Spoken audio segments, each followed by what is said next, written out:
Hello to all students. Motion plane का बच्चे पहला लेक्चर रिकॉर्ड करने जा रहे हैं and the topic is vector. ठीक है, इस वीडियो में हम वेक्टर के बारे में क्या पढ़ेंगे कि किन किन फिजिकल क्वांटिटीज को हम वेक्टर क्वांटिटीज बोल सकते हैं, वेक्टर क्वांटिटीज को इंट्रोड्यूस करने की या वेक्टर टॉपिक को इंट्रोड्यूस करने की जरूरत क्यों पड़ी हमें, कितने तरीके की वेक्टर्स होते हैं, कितने तरीके की वेक्टर क्वांटिटीज होती हैं, और वेक्टर क्वांटिटीज को हम ऐड कैसे कर सकते हैं और उनकी एप्लीकेशन। ठीक है, बिना रुके शुरू करते हैं। देखो, फिजिकल क्वांटिटीज को बच्चा जी दो पार्ट्स में डिवाइड किया जा सकता है। फिजिकल क्वांटिटीज को दो पार्ट्स में डिवाइड किया जा सकता है। पहले पार्ट को हम बोल सकते हैं वो क्वांटिटीज जो कि स्केलर क्वांटिटीज होती हैं, और दूसरा पार्ट वो क्वांटिटीज जिनको हम वेक्टर क्वांटिटीज बोल सकते हैं। स्केलर क्वांटिटीज क्या होती हैं? जिनके पास सिर्फ मैग्नीट्यूड होता है, मतलब सिर्फ न्यूमेरिकल वैल्यू होती है, डायरेक्शन इनके साथ बिल्कुल एसोसिएटेड नहीं होती। वेक्टर क्वांटिटीज क्या होती हैं? जिनके पास मैग्नीट्यूड भी होता है एंड डायरेक्शन भी इनके साथ एसोसिएटेड होती है, डायरेक्शन भी इनके साथ एसोसिएटेड होती है।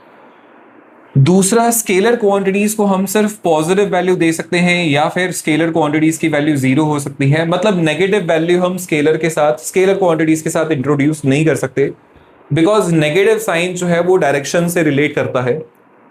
दूसरा, वेक्टर क्वांटिटीज क्योंकि इनके पास डायरेक्शन नाम की चीज भी होती है, तो इनको हम पॉजिटिव भी वैल्यू दे सकते हैं, नेगेटिव वैल्यू भी दे सकते हैं और जीरो भी दे सकते हैं। इनकी वैल्यू जीरो भी हो सकती है, बट यहाँ पर पॉजिटिव और नेगेटिव साइन जो है वो सिर्फ और सिर्फ डायरेक्शन से रिलेटेड होते हैं। ठीक है।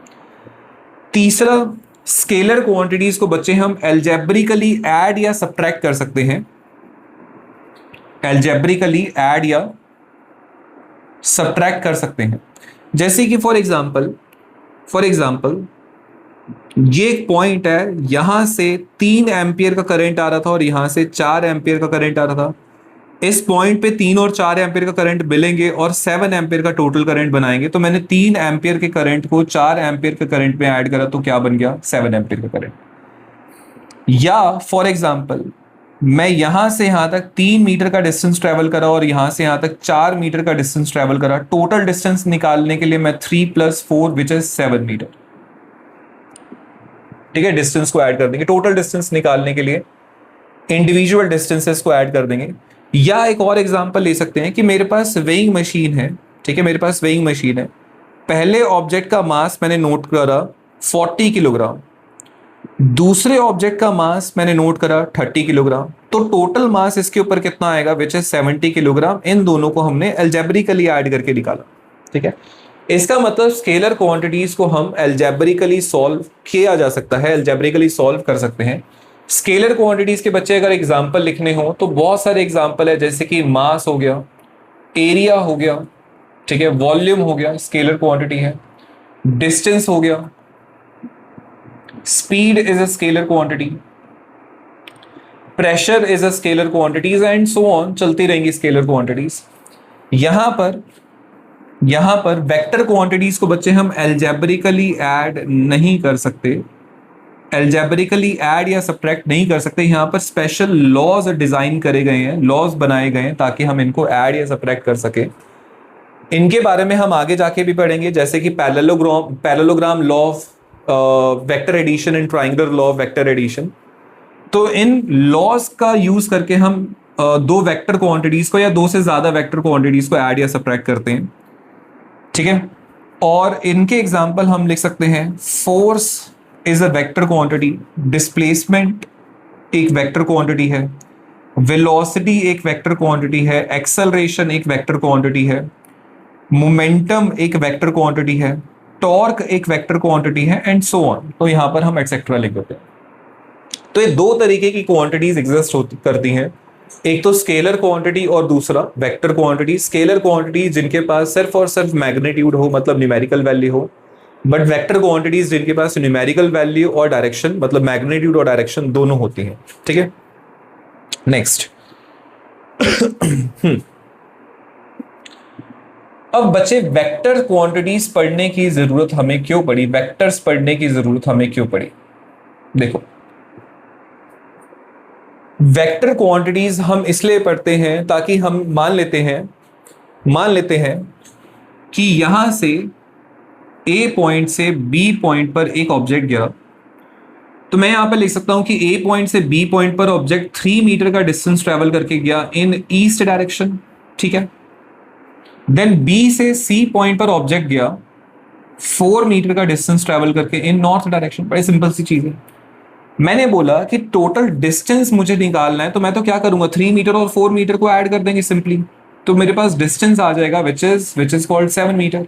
लेकिन अगर मुझे निकालनी है बच्चे डिस्प्लेसमेंट, ठीक है, अब याद करो डिस्टेंस जो है वो स्केलर क्वांटिटीज है, उसमें डायरेक्शन नाम की चीज नहीं होती, तो मुझे डायरेक्शन से कोई लेना देना भी नहीं था। तो मैंने क्या करा, इसके मैग्नीट्यूड को उठाया, इसके मैग्नीट्यूड को उठाया, दोनों को ऐड करके बोल दिया कि उसने 7 मीटर का डिस्टेंस ट्रेवल करा। बट अगर मुझे टोटल डिस्प्लेसमेंट निकालनी है, अब डिस्प्लेसमेंट में बच्चे मैग्नीट्यूड भी होता है और डायरेक्शन भी होती है, मैग्नीट्यूड भी होता है और डायरेक्शन भी होती है, तो मुझे इन दोनों को नॉर्मली ऐड नहीं करना पड़ेगा, इसके साथ डायरेक्शन भी इंक्लूड करनी पड़ेगी, इसके साथ डायरेक्शन भी इंक्लूड करनी पड़ेगी। अब ये डायरेक्शन को ऐड कैसे करवाया जाए, ये तो हम एल्जेब्रिकली नहीं कर सकते। ईस्ट और नॉर्थ को आप एल्जेब्रिकली ऐड करके दिखाओ, नहीं हो सकता, ठीक है। तो यहां पर हमें वेक्टर क्वांटिटीज इंट्रोड्यूस करने की जरूरत पड़ी, मतलब इन शॉर्ट जिसके साथ भी डायरेक्शन इंक्लूडेड होगी और उसको हमें सॉल्व करना पड़ेगा, तो वहां पर हमें वेक्टर टॉपिक इंट्रोड्यूस करने की जरूरत पड़ेगी, ठीक है। तो डायरेक्शन की वजह से हमें वेक्टर क्वांटिटीज इंट्रोड्यूस करने की जरूरत पड़ी। चलिए, अब वेक्टर क्वांटिटीज को हम रिप्रेजेंट कैसे करवाते हैं, वेक्टर्स को हम रिप्रेजेंट कैसे करवाते हैं, representation of vectors, representation of vectors. दो तरीके बच्चे वेक्टर्स को रिप्रेजेंट करवाने के। पहला तरीका है by using arrow sign. Arrow sign का यूज कर लो, बड़ा सिंपल सा मेथड है। जैसे मान लेते हैं कि मैंने एक वेक्टर बनाया और उस वेक्टर को इस एरो साइन से रिप्रेजेंट कर दिया, ठीक है। अब इसका नाम देने के भी मेरे पास दो तरीके के मेथड है बच्चे। देखो, इसे हम बोलते हैं, इस पॉइंट का नाम दे देता हूं मैं ओ, और इस पॉइंट का नाम दे देते हैं हम ए। ओ को हम बोलते हैं टेल ऑफ द वेक्टर और ए को हम बोलते हैं head of the vector, head of vector. अब वेक्टर के पास दो चीजें होती हैं, एक तो मैग्नीट्यूड और दूसरा डायरेक्शन। मैग्नीट्यूड कैसे निकालेंगे, ओ से लेकर ए तक की लेंथ, मतलब length of this arrow will give magnitude,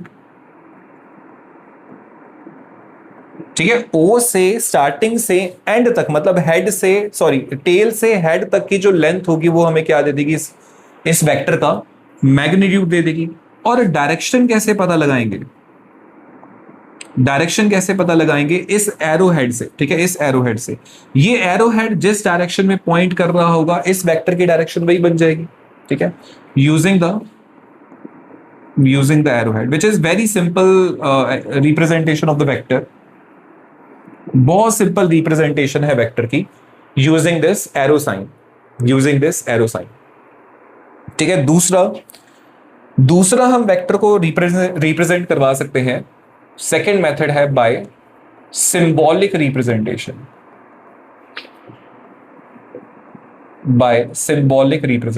अब सिंबल से कैसे रिप्रेजेंट करवाएंगे, बड़ी सिंपल सी बात है। मान लेते हैं मेरे पास एक वेक्टर क्वांटिटी है, लेट ए जो है be a vector quantity, let A जो है मेरे पास कोई वेक्टर क्वांटिटी है। अब इसको सिंबल की फॉर्म में रिप्रेजेंट करवाने का तरीका क्या होता है, इसका ए का सिंबल लिखिए और उसके ऊपर एरो का साइन दे दीजिए, इसे हम बोलेंगे ए वेक्टर। क्या बोलेंगे हम, ए वेक्टर, ठीक है। सिंबल लिखिए और उसके ऊपर वेक्टर का साइन दे दीजिए, उसके ऊपर एरो का साइन दे दीजिए, इसे हम बोलेंगे ए वेक्टर। या फिर हम उसको बोल्ड अल्फाबेट से रिप्रेजेंट करते हैं, बोल्ड अल्फाबेट से। अगर आप एनसीईआरटी खोलेंगे, 11th क्लास के एनसीईआरटी खोलेंगे, तो उसमें जितने भी वेक्टर रिप्रेजेंटेशन है, सिंबॉलिक रिप्रेजेंटेशन है, वो सारे बोल्ड अल्फाबेट से रिप्रेजेंट करवाई गई है, ठीक है, बोल्ड अल्फाबेट से। या फिर एक और रिप्रेजेंटेशन है, इसके ऊपर बार लगा दीजिए, ठीक है, this is also vector representation, but ज्यादातर हम यूज ये करते हैं या फिर बोल्ड रिप्रेजेंटेशन यूज करते हैं। अब एक और फॉर्मूला बच्चे आपने याद रखना है, किसी भी वेक्टर के पास दो चीजें होती हैं, एक तो मैग्नीट्यूड और साथ में उसकी डायरेक्शन। तो यहां पर अगर मैं इस वेक्टर को खोलेंगे तो ए वेक्टर को हम दो पार्ट्स में डिवाइड करेंगे, उसका मैग्नीट्यूड मल्टीप्लाई बाय उसकी डायरेक्शन, ये ध्यान रखना। अब इन सिंबल्स का मतलब क्या होता है, देखिए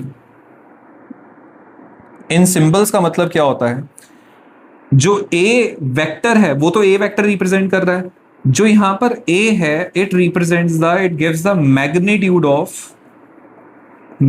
ऑफ ए वेक्टर। ये चीज मुझे क्या दे रही है, ए वेक्टर का मैग्नीट्यूड, और इसे हम बोलते हैं unit vector of A vector. क्या बोलते हैं, unit vector of A vector. और ये मुझे क्या देती है, unit vector of A vector मुझे क्या देता है, it gives the direction of A vector. ये जरूर ध्यान रखना, अगर मुझे किसी भी वेक्टर की डायरेक्शन निकालनी है तो मैं किसको निकालूंगा, ए कैप को निकालूंगा। और इसे सिंपल भाषा में हम ए कैप भी बोलते हैं या फिर ए हेड भी बोल सकते हैं, ठीक है, ए कैप भी बोल सकते हैं और ए हेड भी बोल सकते हैं। तो यहां से अगर मुझे किसी भी वेक्टर की डायरेक्शन निकालनी है तो ए कैप इक्वल्स टू मैं लिख सकता हूं ए वेक्टर डिवाइडेड बाय ए, मतलब वेक्टर डिवाइडेड बाय उसका मैग्नीट्यूड। ये सारी चीजें सिखाई जाएंगी कि मैग्नीट्यूड कैसे निकालते हैं एंड सो ऑन, बट इस चीज का ध्यान रखिएगा, ठीक है, कि A vector equals to A multiply by A cap. A जो है उसका मैग्नीट्यूड देगी और ए कैप जो क्या देगा हमें, unit vector of A vector बोलते हैं, जो कि हमें उसकी डायरेक्शन देगी। दूसरी चीज, अगर मैंने यहां पर बच्चे किसी फिजिकल क्वांटिटी को वेक्टर फॉर्म में लिखना हो, किसी भी फिजिकल क्वांटिटी को वेक्टर फॉर्म में लिखना हो, किसी भी फिजिकल क्वांटिटी को अगर मुझे वेक्टर फॉर्म में लिखना है तो मैं कैसे लिख सकता हूं, देखिए लेट्स से हम फोर्स को रिप्रेजेंट करवाते हैं, ठीक है, फोर्स का नॉर्मल सिंबल हम क्या देते हैं, एफ, और उसके ऊपर मैं क्या साइन डाल दूंगा, वेक्टर। तो इसे बोलते हैं फोर्स। मतलब यहां पर फोर्स के बारे में हम क्या लिख रहे हैं, फोर्स के पास मैग्नीट्यूड भी होगा और फोर्स के पास डायरेक्शन भी होगी, फोर्स के पास मैग्नीट्यूड भी होगा और उसके पास डायरेक्शन भी होगी।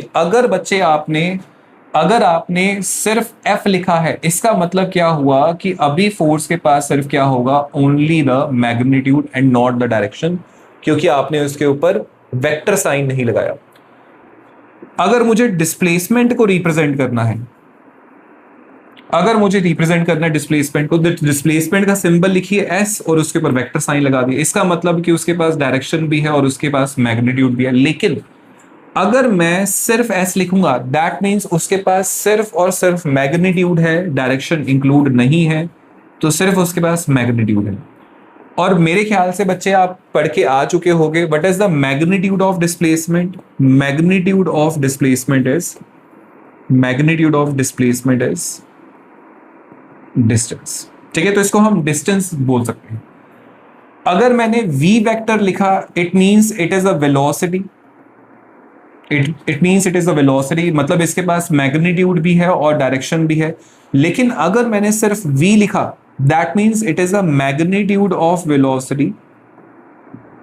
ये वेलोसिटी का क्या है, सिर्फ और सिर्फ मैग्नीट्यूड है।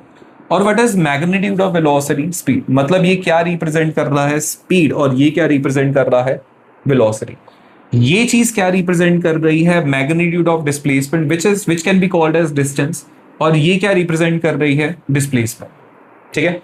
ये फोर्स का सिर्फ मैग्नीट्यूड है और इसके पास मैग्नीट्यूड और डायरेक्शन दोनों चीजें होंगी। ये है बच्चे सिंबॉलिक रिप्रेजेंटेशन। बट इसमें से ग्रैब करने वाली मेनली चीज क्या है कि अगर मुझे किसी भी वेक्टर को लिखना है ए वेक्टर, तो उसे मैं दो चीज की मल्टीप्लीकेशन में लिख सकता हूं, एक तो मैग्नीट्यूड ऑफ ए वेक्टर और दूसरा unit vector of A vector.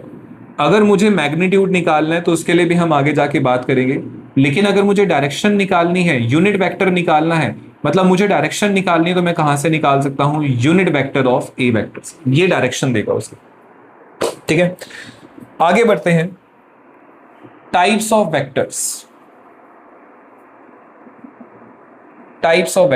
दो तरीके के वेक्टर्स बच्चे मेनली पढ़ रहे हमने, एक तो polar vector polar vectors. Polar vectors वो वेक्टर्स जिनका कोई ना कोई पॉइंट ऑफ एप्लीकेशन या फिर स्टार्टिंग पॉइंट होता है, मतलब हमें पता है कि वो पोलर वेक्टर्स जो हैं वो इस पर्टिकुलर पॉइंट से शुरू हो रहे हैं, उन्हें हम पोलर वेक्टर्स बोलते हैं, ठीक है। Which have point of application और स्टार्टिंग पॉइंट, जिनके पास कोई ना कोई पॉइंट ऑफ एप्लीकेशन या फिर स्टार्टिंग पॉइंट होता है। हमें पता है कि बच्चे ये वेक्टर यहां से इस पॉइंट से शुरू हो रहे हैं, या फिर हम ये भी बोल सकते हैं those vectors which are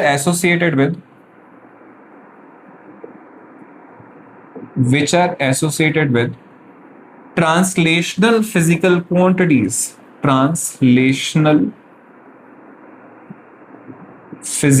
quantities, वो वेक्टर्स जो कि ट्रांसलेशनल फिजिकल क्वांटिटीज के साथ एसोसिएटेड होते हैं। और बट ट्रांसलेशनल फिजिकल क्वांटिटीज, वो फिजिकल क्वांटिटीज होती हैं जब एक ऑब्जेक्ट एक पॉइंट से दूसरे पॉइंट पर डिस्प्लेस होता है, मूव करता है, तो उस डिस्प्लेसमेंट, जब एक ऑब्जेक्ट एक पॉइंट से दूसरे पॉइंट पे गया तो उसके साथ जो भी फिजिकल क्वांटिटीज एसोसिएटेड हैं उसे हम ट्रांसलेशनल फिजिकल क्वांटिटीज, जैसे कि मान लेते हैं एक ऑब्जेक्ट ए पॉइंट से बी पॉइंट पर गया, अब इसके साथ कौन कौन से फिजिकल क्वांटिटीज एसोसिएटेड हो सकती हैं?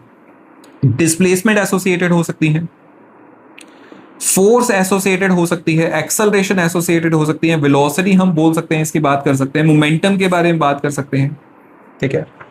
तो ये सारी फिजिकल क्वांटिटीज जो हैं वो ट्रांसलेशनल फिजिकल क्वांटिटीज होंगी। ऑब्वियसली ऑब्जेक्ट एक पॉइंट से दूसरे पॉइंट पर गया, रोटेट नहीं करा, तो इसके साथ सिर्फ ट्रांसलेशनल फिजिकल क्वांटिटीज एसोसिएटेड होगी, रोटेशनल फिजिकल क्वांटिटीज एसोसिएटेड नहीं होगी। तो इस बात का जरूर ध्यान रखना। ट्रांसलेशनल फिजिकल क्वांटिटीज, जब एक ऑब्जेक्ट एक पॉइंट से दूसरे पॉइंट पे जाता है उस टाइम उसके साथ कौन कौन सी फिजिकल क्वांटिटीज एसोसिएटेड है उसे हम बोलते हैं ट्रांसलेशनल फिजिकल क्वांटिटीज, जैसे कि displacement, velocity, acceleration, force, momentum and so on, बाकी भी हम बात कर सकते हैं। तो इन्हें बोलते हैं हम पोलर वेक्टर्स, और ये सारे बच्चे पोलर वेक्टर्स के एग्जांपल्स हैं, ठीक है, ये सारे पोलर वेक्टर्स के एग्जांपल्स हैं। दूसरे होते हैं एक्सियल वेक्टर्स।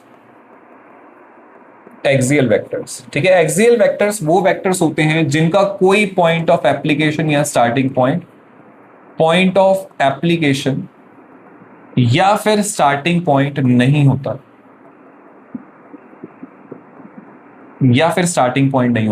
या फिर हम ये बोल सकते हैं कि वो वेक्टर्स होते हैं जो रोटेशनल फिजिकल क्वांटिटीज के साथ एसोसिएटेड होते हैं। अब रोटेशनल फिजिकल क्वांटिटीज तो बच्चे आपने अभी के लिए तो नहीं पढ़नी, बट फिर भी एक इंट्रोडक्टरी स्टेटमेंट जरूर दे देते हैं। What are rotational physical quantities? Obviously जैसे नाम सजेस्ट कर रहा है कि जब एक ऑब्जेक्ट रोटेट कर रहा होगा, जैसे पंखा रोटेट कर रहा है, तो उसके साथ जो भी फिजिकल क्वांटिटीज एसोसिएटेड होंगी उसे हम रोटेशनल फिजिकल क्वांटिटीज बोल देते हैं। और ये एनालॉग होती है ट्रांसलेशनल फिजिकल क्वांटिटीज के। जैसे कि ट्रांसलेशनल में हमने डिस्प्लेसमेंट पढ़ा, तो there will be some angular displacement, ठीक है, ये रोटेशनल के साथ एसोसिएटेड होती हैं, तो ये रोटेशनल फिजिकल क्वांटिटीज हो गई। Angular velocity rotational physical quantity है, angular acceleration rotational physical quantity है, टॉर्क रोटेशनल फिजिकल क्वांटिटी है, angular momentum rotational physical quantities है। तो एक्सियल वेक्टर्स वो वेक्टर्स होते हैं जो रोटेशनल फिजिकल क्वांटिटीज के साथ एसोसिएटेड होते हैं, और इनकी हम डायरेक्शन कैसे निकाल सकते हैं? डायरेक्शन इज गिवन बाय, या axial vectors x along the, ये बोल सकते हैं x along the axis of rotation. ये वेक्टर्स कहां पर ये वेक्टर्स किस डायरेक्शन में पॉइंट करते हैं? Along the axis of rotation. For example, और इनकी डायरेक्शन बच्चे हम देते हैं using the right hand thumb rule,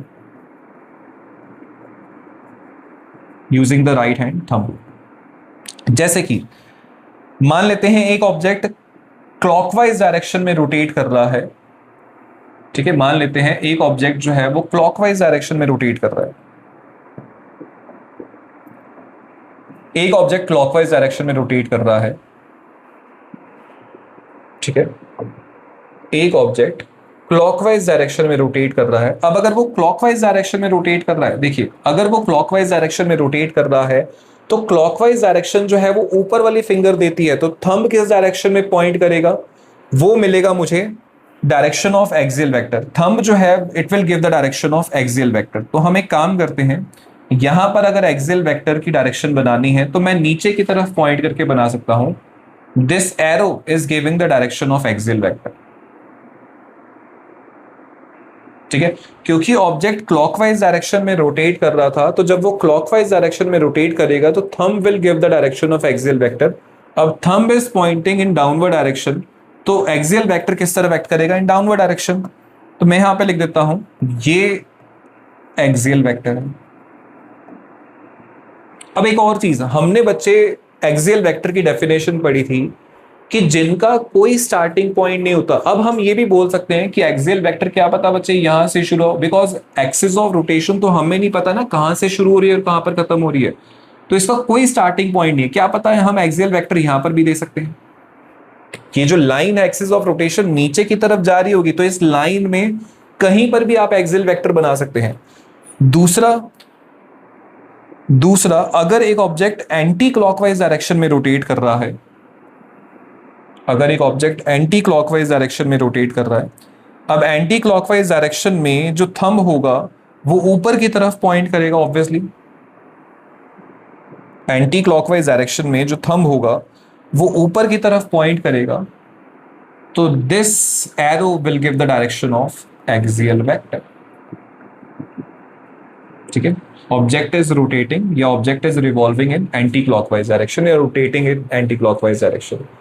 अब एक और चीज बच्चे, रोटेशन, जब एक ऑब्जेक्ट रोटेट कर रहा होगा ना तो उसके साथ सिर्फ एक्सियल वेक्टर्स एसोसिएटेड नहीं होते, कभी कभार उसके साथ पोलर वेक्टर्स भी एसोसिएटेड होते हैं। फॉर एग्जांपल अगर हम इसको टॉप व्यू से देखेंगे, मान लेते हैं इसको हम टॉप व्यू से देख रहे हैं, ठीक है। अब देखिए अगर हम टॉप व्यू से देख रहे हैं तो इसका जो पाथ हमें नजर आएगा ऑब्जेक्ट का, वो कंप्लीटली सर्कुलर पाथ नजर आएगा, ठीक है। इसका पाथ जो है वो कंप्लीटली हमें सर्कुलर पाथ नजर आएगा, मूविंग इन क्लॉकवाइज डायरेक्शन। अब इसके साथ रोटेशनल या फिर एक्सियल वेक्टर्स तो एसोसिएटेड होंगे, लेकिन अगर मुझे किसी भी पॉइंट पे ऑब्जेक्ट की वेलोसिटी की डायरेक्शन निकालनी है या वेलोसिटी देखनी है तो velocity is in this direction. अब वेलोसिटी कौन से वेक्टर्स में आती है, पोलर वेक्टर्स में, पोलर वेक्टर्स में। मैं ये भी कर सकता हूं कि इस पॉइंट से बी पॉइंट तक उसकी डिस्प्लेसमेंट देखूं, तो this will be the displacement, this will be the displacement. तो again polar vectors are associated. तो जब एक ऑब्जेक्ट रोटेट कर रहा होगा तो उसके साथ एक्सियल वेक्टर्स भी एसोसिएटेड होंगे और पोलर वेक्टर्स भी एसोसिएटेड होंगे। लेकिन जब एक ऑब्जेक्ट एक पॉइंट से दूसरे पॉइंट पे मूव करेगा, जब एक ऑब्जेक्ट एक पॉइंट से स्ट्रेट लाइन में दूसरे पॉइंट पे मूव करेगा, तो उसके साथ सिर्फ और सिर्फ ट्रांसलेशनल फिजिकल क्वांटिटीज होंगी, मतलब सिर्फ पोलर वेक्टर्स होंगे। रोटेट नहीं कर रहा तो उसके साथ एक्सियल वेक्टर्स एसोसिएटेड नहीं होंगे, इस चीज का ध्यान रखना, ठीक है। नेक्स्ट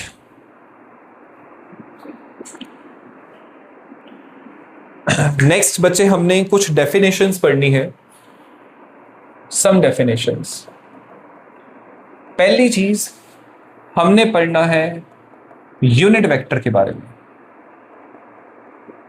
ये यूनिट वेक्टर से भी पहले बच्चे हम पढ़ते हैं मॉड्यूलस ऑफ अ वेक्टर,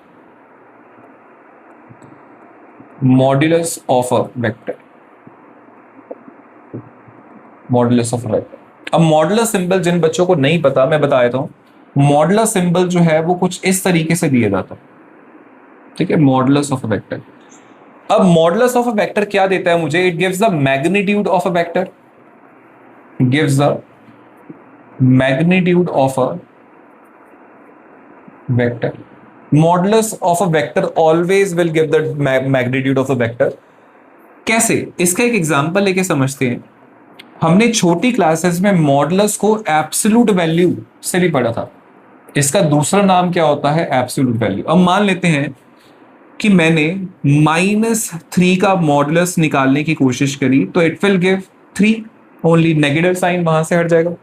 और अगर मैंने +3 का भी मॉडुलस निकालने की कोशिश करी तो ये भी मुझे क्या देगा, 3। मतलब उससे साइन हट जाएगा, चाहे नेगेटिव हो चाहे पॉजिटिव हो, मॉडुलस जो है वो साइन हम हटा के देता है आंसर। तो असल में हो क्या रहा है, जब मॉडुलस साइन लगाया तो इसके आंसर में नेगेटिव साइन भी हट गया और पॉजिटिव साइन भी हट गया, और नेगेटिव एंड पॉजिटिव साइन जो है वो डायरेक्शन से एसोसिएटेड थे। किससे एसोसिएटेड थे? डायरेक्शन से एसोसिएटेड थे। दैट मीन्स अगर मैं किसी भी नंबर का या किसी भी चीज का मॉडुलस निकालता हूं तो वो डायरेक्शन को हटा देता है। मतलब पॉजिटिव और नेगेटिव साइन डायरेक्शन से एसोसिएटेड है, पॉजिटिव भी हटा देगा नेगेटिव भी हटा देगा, मतलब वहां से डायरेक्शन उसने हटा दी इन टर्म्स ऑफ वेक्टर्स। अब डायरेक्शन किसी चीज से हटा दी तो मेरे पास सिर्फ क्या बचा? उसका मैग्नीट्यूड बचा, उसका मैग्नीट्यूड बचा। इसका मतलब अगर मैं किसी भी वेक्टर का मॉडुलस निकालता हूं, किसी भी वेक्टर का मॉडुलस निकालता हूं तो ये मुझे क्या देगा? उस वेक्टर का मैग्नीट्यूड ऑफ ए वेक्टर, उस वेक्टर का मैग्नीट्यूड मिल जाएगा मुझे। बड़ी सिंपल सी चीज है। तो अगेन वो फॉर्मूला याद करो जब हमने लिखा था that A vector equals to A into में ए कैप। तो इसकी बजाय मैं और क्या लिख सकता हूं? मैं लिख सकता हूं A vector equals to modulus of A vector into में ए कैप। क्योंकि ये दोनों ही चीजें बच्चे मुझे क्या दे रही हैं? ये चीज और ये चीज, ये दोनों ही चीजें मुझे क्या दे रही हैं? उसका magnitude. These both will give the magnitude, they both will give the magnitude. नहीं दिखाई दे रहा होगा आपको? They both will give the magnitude. ये भी और ये भी मुझे क्या देगी? मैग्नीट्यूड। ठीक है, इतना याद रखना। नेक्स्ट है, next definition is unit vector. Unit vector एक वेक्टर जिसका मैग्नीट्यूड जो है वो 1 होता है। तो इसको हम डिफाइन कर सकते हैं, it is a vector whose magnitude is unity का मतलब 1। it is a vector whose magnitude is unity या it is a vector whose magnitude is 1। इसका मतलब अगर मैं यूनिट वेक्टर का मॉडुलस निकालूंगा, तो it will give 1 answer. Because unit vector का मॉडुलस मतलब यूनिट वेक्टर का मैग्नीट्यूड का आंसर क्या आएगा? 1 आएगा। ठीक है, कुछ चीजें और भी पढ़नी बची यूनिट वेक्टर के बारे में, जैसे कि यूनिट वेक्टर जो है वो मुझे क्या देने की कोशिश करते हैं? They always gives the direction of a vector. Unit vector क्या देगा? डायरेक्शन ऑफ अ वेक्टर देगा। दूसरा, unit vectors associated with X axes, Y axes and Z axes. ठीक है, एक्स एक्सेस, वाई एक्सेस और जेड एक्सेस के साथ कौन से यूनिट वेक्टर्स एसोसिएटेड होते हैं? I cap, J cap and K cap respectively. अगर कोई ऑब्जेक्ट एक्स एक्सेस की तरफ जा रहा है तो मैं उसके साथ आई कैप जोड़ दूंगा। आई कैप का मतलब डायरेक्शन बता दी, एक्स एक्सेस के अलोंग जा रहा है। अगर कोई ऑब्जेक्ट वाई एक्सेस के अलोंग जा रहा होगा तो मैं उसके साथ जे कैप एसोसिएट करवा दूंगा। हमें पता चल जाएगा कि वो वेक्टर जो या वो ऑब्जेक्ट जो है वो किस डायरेक्शन में जा रहा है, वाई एक्सेस के अलोंग जा रहा है। या कोई ऑब्जेक्ट जेड एक्सेस के अलोंग जा रहा होगा तो उसके साथ क्या एसोसिएट करवा दूंगा? के कैप। मुझे पता चल जाएगा कि वो ऑब्जेक्ट जो है वो जेड एक्सेस के अलोंग जा रहा है। अगर वो ऑब्जेक्ट नेगेटिव एक्स एक्सेस के अलोंग जा रहा होगा तो हम माइनस आई कैप एसोसिएट करवा देंगे। नेगेटिव वाई एक्सेस के लॉन्ग जा रहा होगा तो माइनस जे कैप एसोसिएट करवा देंगे। नेगेटिव जेड एक्सेस के लॉन्ग जा रहा होगा तो माइनस के कैप एसोसिएट करवा देंगे। नेगेटिव साइन का मतलब क्या है? Direction. Negative X axis, negative Y access और negative Z axis. Positive X axis, positive Y access और पॉजिटिव जेड एक्सेस। दूसरी चीज, अगर बच्चे ये I cap is a unit vector along X axis ना, अगर मैं इसका मैग्नीट्यूड निकालूं तो इसका आंसर क्या आएगा? 1। बिकॉज किसी भी यूनिट वेक्टर का मैग्नीट्यूड निकालते हैं तो आंसर क्या आता है? 1। सेम जे कैप देगा और सेम मुझे देगा के कैप। ठीक है, इस चीज का ध्यान रखना। नेक्स्ट, थर्ड डेफिनेशन इज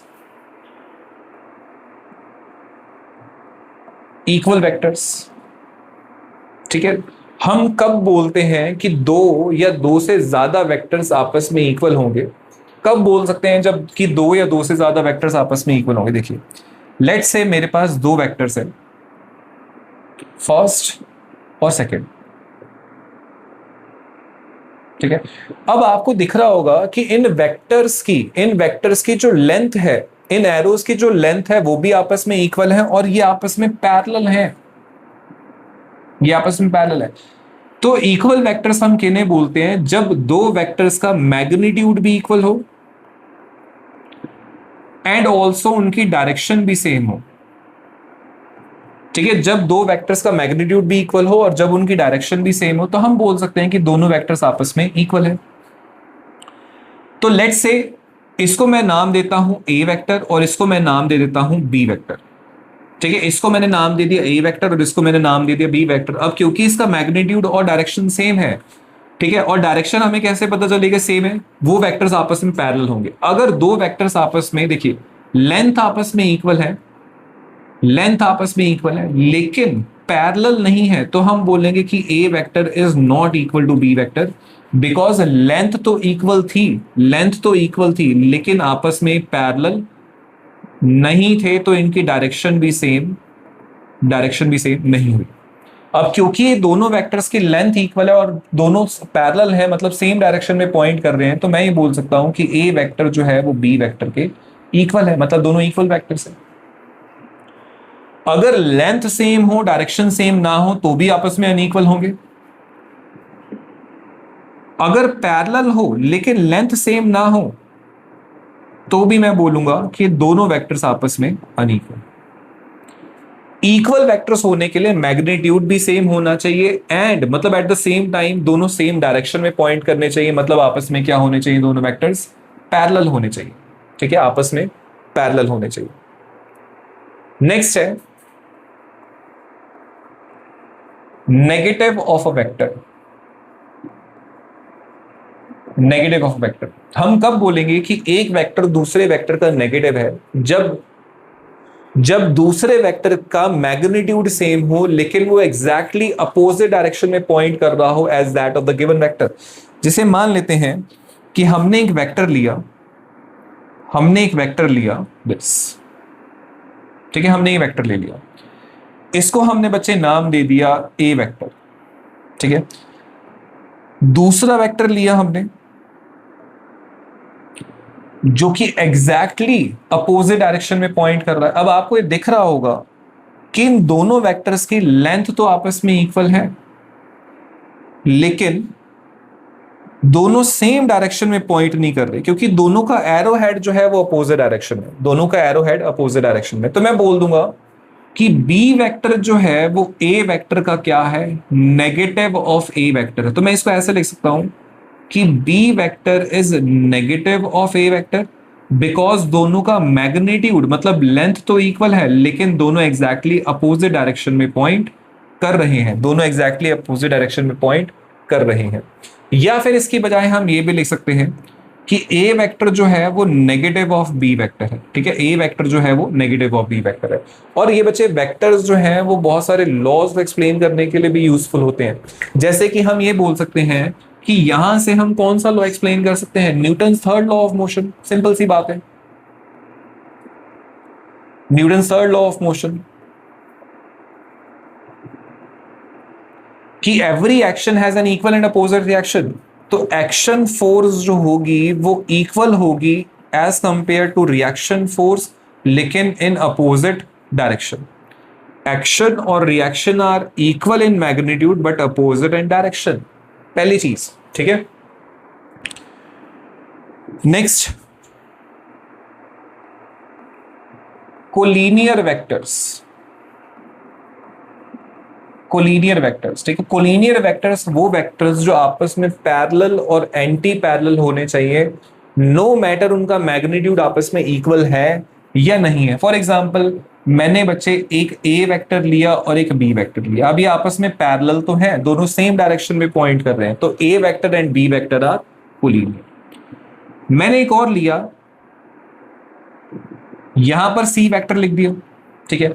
अब बी वेक्टर और सी वेक्टर जो है आपस में एंटी पैरेलल है, इनका मैग्नीट्यूड भी सेम है, लेकिन मैग्नीट्यूड से कोई लेना देना नहीं है, तो बी वेक्टर और सी वेक्टर भी आपस में कोलिनियर है।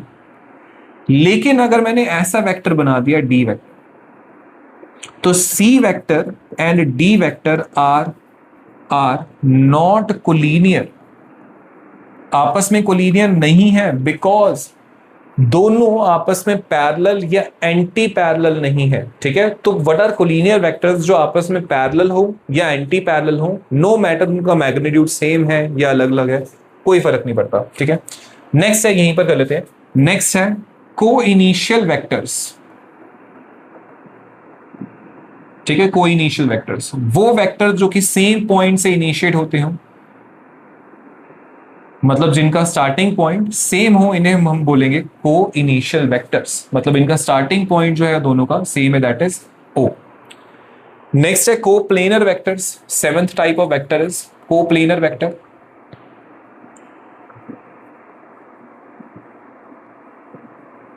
कोप्लेनर वेक्टर्स, कोप्लेनर वेक्टर्स वो वेक्टर्स जो कि सेम प्लेन के ऊपर लाई करते हो। फॉर एग्जांपल इस बोर्ड के ऊपर, इस डिजिटल बोर्ड के ऊपर मैं जितने मर्जी वेक्टर बना दूं, चाहे वो पैरेलल है चाहे वो एंटी पैरेलल है, सबके बीच में जितना मर्जी एंगल है, तो ये सारे के सारे वेक्टर्स क्या होंगे? सारे के सारे आपस में कोप्लेनर वेक्टर्स होंगे। लेकिन मान लीजिए जो पेन है वो एक वेक्टर रिप्रेजेंट कर रहा है, ठीक है, तो मैंने इसको यहां पर रख दिया। अब ये वाला वेक्टर और ये वेक्टर जो है वो सेम प्लेन पर लाई नहीं कर रहे हैं, तो they are not coplanar vectors, these all are coplanar vectors. लेकिन एक और चीज देखिए, अगर मैंने मान लीजिए इसको ऐसे रख दिया, अब ये जो बोर्ड वाला वेक्टर है और ये वाला वेक्टर जो है वो सेम प्लेन के ऊपर लाई कर रहे हैं, that is the plane of the hand, that is the plane of the hand. तो अब ये वाला वेक्टर और ये वेक्टर जो पेन वाला वेक्टर है, दोनों आपस में कोप्लेनर वेक्टर बन चुके हैं। ठीक है, तो कोप्लेनर वेक्टर्स क्या होते हैं? जो कि सेम प्लेन के ऊपर लाई करेंगे। ठीक है, जो कि सेम प्लेन के ऊपर लाई करेंगे। चलिए, नेक्स्ट है पोजीशन वेक्टर। नेक्स्ट है position vector. Position vector very important चीज। इसके बाद बच्चे डिस्प्लेसमेंट वेक्टर आएगा, वो भी बहुत बहुत ज्यादा इंपॉर्टेंट है, क्योंकि ये सेम दोनों चीजें जो हैं वो आपके 12th क्लास में रिपीट होंगी, क्वेश्चन सॉल्व करने में बहुत हेल्पफुल होंगी। ठीक है, पोजीशन वेक्टर देखिए, पोजीशन वेक्टर वो वेक्टर जो ऑब्जेक्ट की पोजीशन बताए विद रिस्पेक्ट टू ओरिजिन। ठीक है, पोजीशन वेक्टर वो वेक्टर जो ऑब्जेक्ट की पोजीशन बताए but with respect to origin. तो ये वेक्टर्स शुरू कहां से हो रहे हैं? ये वेक्टर्स हमेशा शुरू होंगे from the origin, from the origin. मान लेते हैं एक ऑब्जेक्ट जो है वो इस पॉइंट पर है, एक ऑब्जेक्ट इस पॉइंट पे, ठीक है, तो मैं बोल सकता हूं क्या इस कार्टेशियन प्लेन के ऊपर इसके पास कोई एक्स कोऑर्डिनेट होगा और इसके पास कोई वाई कोऑर्डिनेट होगा। ठीक है, इसके पास कोई एक्स कोऑर्डिनेट होगा और वाई कोऑर्डिनेट होगा। तो ये जो एक्स कोऑर्डिनेट और वाई कोऑर्डिनेट है वो ऑब्जेक्ट की पोजीशन डिटरमाइन करने में हेल्प कर सकते हैं। ठीक है, जो एक्स और वाई कोऑर्डिनेट है वो ऑब्जेक्ट की पोजीशन डिटरमाइन करने में हेल्प कर सकते हैं। तो मैंने अगर एक वेक्टर यहां से ओरिजिन से शुरू करवाया, अगर एक वेक्टर को ओरिजिन से शुरू करवाया और वो सीधा ए पॉइंट पर जा रहा है जहां पर ऑब्जेक्ट अवेलेबल है और इसके कोऑर्डिनेट्स एक्स कॉमा वाई, तो मैं क्या बोलूंगा कि जो ओ ए वेक्टर है, ठीक है, इसको रिप्रेजेंट करने के दो तरीके होंगे। या तो मैं टेल और हेड लिखूं, tail starting point, head ending point, और उसके ऊपर डाल दूं वेक्टर का साइन ओ ए वेक्टर। या तो मैं एक और तरीके से इसको रिप्रेजेंट कर सकता हूं, सीधा इसको सिंबल दे देता हूं सी वेक्टर। वो आपकी इच्छा है कि आपने किस तरीके से रिप्रेजेंट करना है, वेदर टेल और हेड वाले नाम से, या फिर आपने सीधा इसको सिंबल देना है एक अनदर वेक्टर, जैसे कि X vector, Y vector, C vector, B vector, D vector, जो भी आप नाम देना चाहते हैं। ठीक है, अभी मैं इस चीज से रिप्रेजेंट कर रहा हूं। ठीक है, ये वाला एंगल थीटा ले लेते हैं। अगर मैं देखूं तो ये वाला पॉइंट मैं बी ले सकता हूं और इसके कोऑर्डिनेट क्या होंगे बच्चे? X comma 0। और इस वाले पॉइंट को मैं सी ले सकता हूं और इसके कोऑर्डिनेट क्या होंगे? 0 कॉमा 1। इसके कोऑर्डिनेट हो जाएंगे 0 कॉमा 1। तो अगर मुझे इसको वेक्टर फॉर्म में लिखना है, इस ओए वेक्टर को वेक्टर फॉर्म में लिखना है तो मैं क्या कर सकता हूं, x, यहां पे लिखिए x, और जो x कोऑर्डिनेट है या फिर x एक्सिस है उसके साथ कौन सा यूनिट वेक्टर एसोसिएटेड होता है, आई कैप। अब ये लिखने का मतलब क्या है कि x एक्सिस के अलोंग जो इसका डिस्टेंस है, जो इसकी डिस्प्लेसमेंट है, जो भी इसकी लेंथ है, x एक्सिस के अलोंग जो भी इसकी लेंथ है वो क्या है, x यूनिट्स है। अब x एक्सिस के अलोंग इसकी लेंथ तो पता चल गई, मैग्नीट्यूड तो पता चल गया x। x एक्सिस के अलोंग डायरेक्शन क्या होती है, आई कैप। ऐसे ही प्लस, क्योंकि y वाले कोऑर्डिनेट के साथ पॉजिटिव साइन है। y एक्सिस के अलोंग कितना डिस्टेंस है या कितनी लेंथ है इसकी, y यूनिट्स। और y एक्सिस के अलोंग डायरेक्शन क्या होती है, j कैप। ठीक है, x एक्सिस के अलोंग कितनी लेंथ थी, x यूनिट्स, और x एक्सिस के अलोंग कौन सा यूनिट वेक्टर होता है, i कैप। y एक्सिस के अलोंग कितनी लेंथ थी इसकी, y, और y एक्सिस के अलोंग कौन सा यूनिट वेक्टर था, j कैप।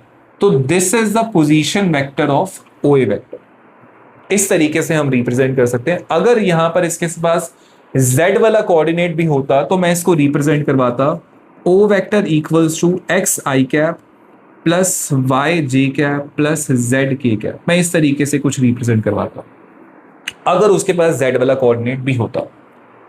ठीक है, अब देखो ये यूनिट वेक्टर है, sorry this is the position vector. अब किसी भी वेक्टर के पास दो चीजें होती हैं, एक मैग्नीट्यूड और दूसरा उसकी डायरेक्शन, मैग्नीट्यूड और दूसरा उसकी डायरेक्शन। अब इसका मैग्नीट्यूड कैसे निकालेंगे, ध्यान से देखना, इसका मैग्नीट्यूड कैसे निकालेंगे। किसी भी वेक्टर का मैग्नीट्यूड बच्चे हम निकाल सकते हैं उस एरो की लेंथ से।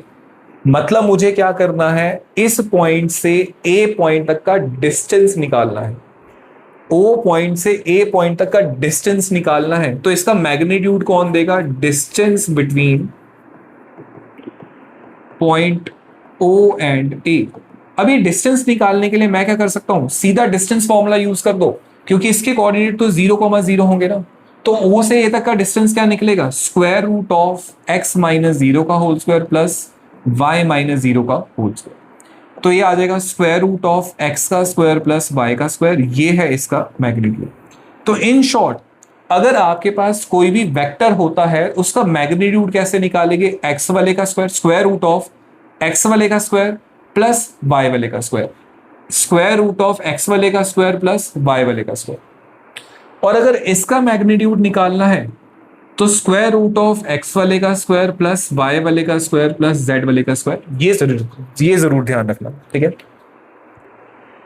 नेक्स्ट, अगर मुझे बच्चे डायरेक्शन निकालनी है, डायरेक्शन का मतलब है कि मुझे ये एंगल निकालना है। अब एंगल कब से डायरेक्शन होने लग गया, अब देखिए अगर मेरे पास ये एंगल आ गया तो मुझे पता चल जाएगा कि हॉरिजॉन्टल लेवल से, मतलब एक्स एक्सिस से वेक्टर जो है वो कितना उठा हुआ होगा। इन शॉर्ट मुझे इसकी डायरेक्शन पता चल जाएगी यूजिंग दिस एंगल, ठीक है। तो डायरेक्शन निकालने के लिए हमें इतनी लेंथ पता है x यूनिट्स और ये वाली लेंथ पता है y यूनिट्स। अब ये वाली लेंथ जो है बच्चे इसके भी तो इक्वल होगी, मतलब this is also y units. तो इन शॉर्ट मुझे ये परपेंडिकुलर पता है because this is a right angle triangle. ये मुझे परपेंडिकुलर पता है और ये मुझे बेस पता है। तो परपेंडिकुलर अपॉन बेस करके मैं क्या निकाल सकता हूं, tan theta equals to perpendicular upon base. मतलब मैं सीधा इसकी डायरेक्शन निकाल सकता हूं, tan theta equals to y divided by x, tan theta equals to y divided by x। तो हमें निकालना है बच्चे सिर्फ और सिर्फ थीटा। तो tan tan उधर जाके क्या हो जाएगा, tan इनवर्स, ठीक है। तो यहां से हमें उसकी डायरेक्शन या फिर थीटा पता चल जाएगा, विच मीन्स उसकी डायरेक्शन पता चल जाएगी। देखिए इसके कुछ एग्जांपल्स कर लेते हैं। जैसे मान लेते हैं मैंने आपको एक पॉइंट दिया,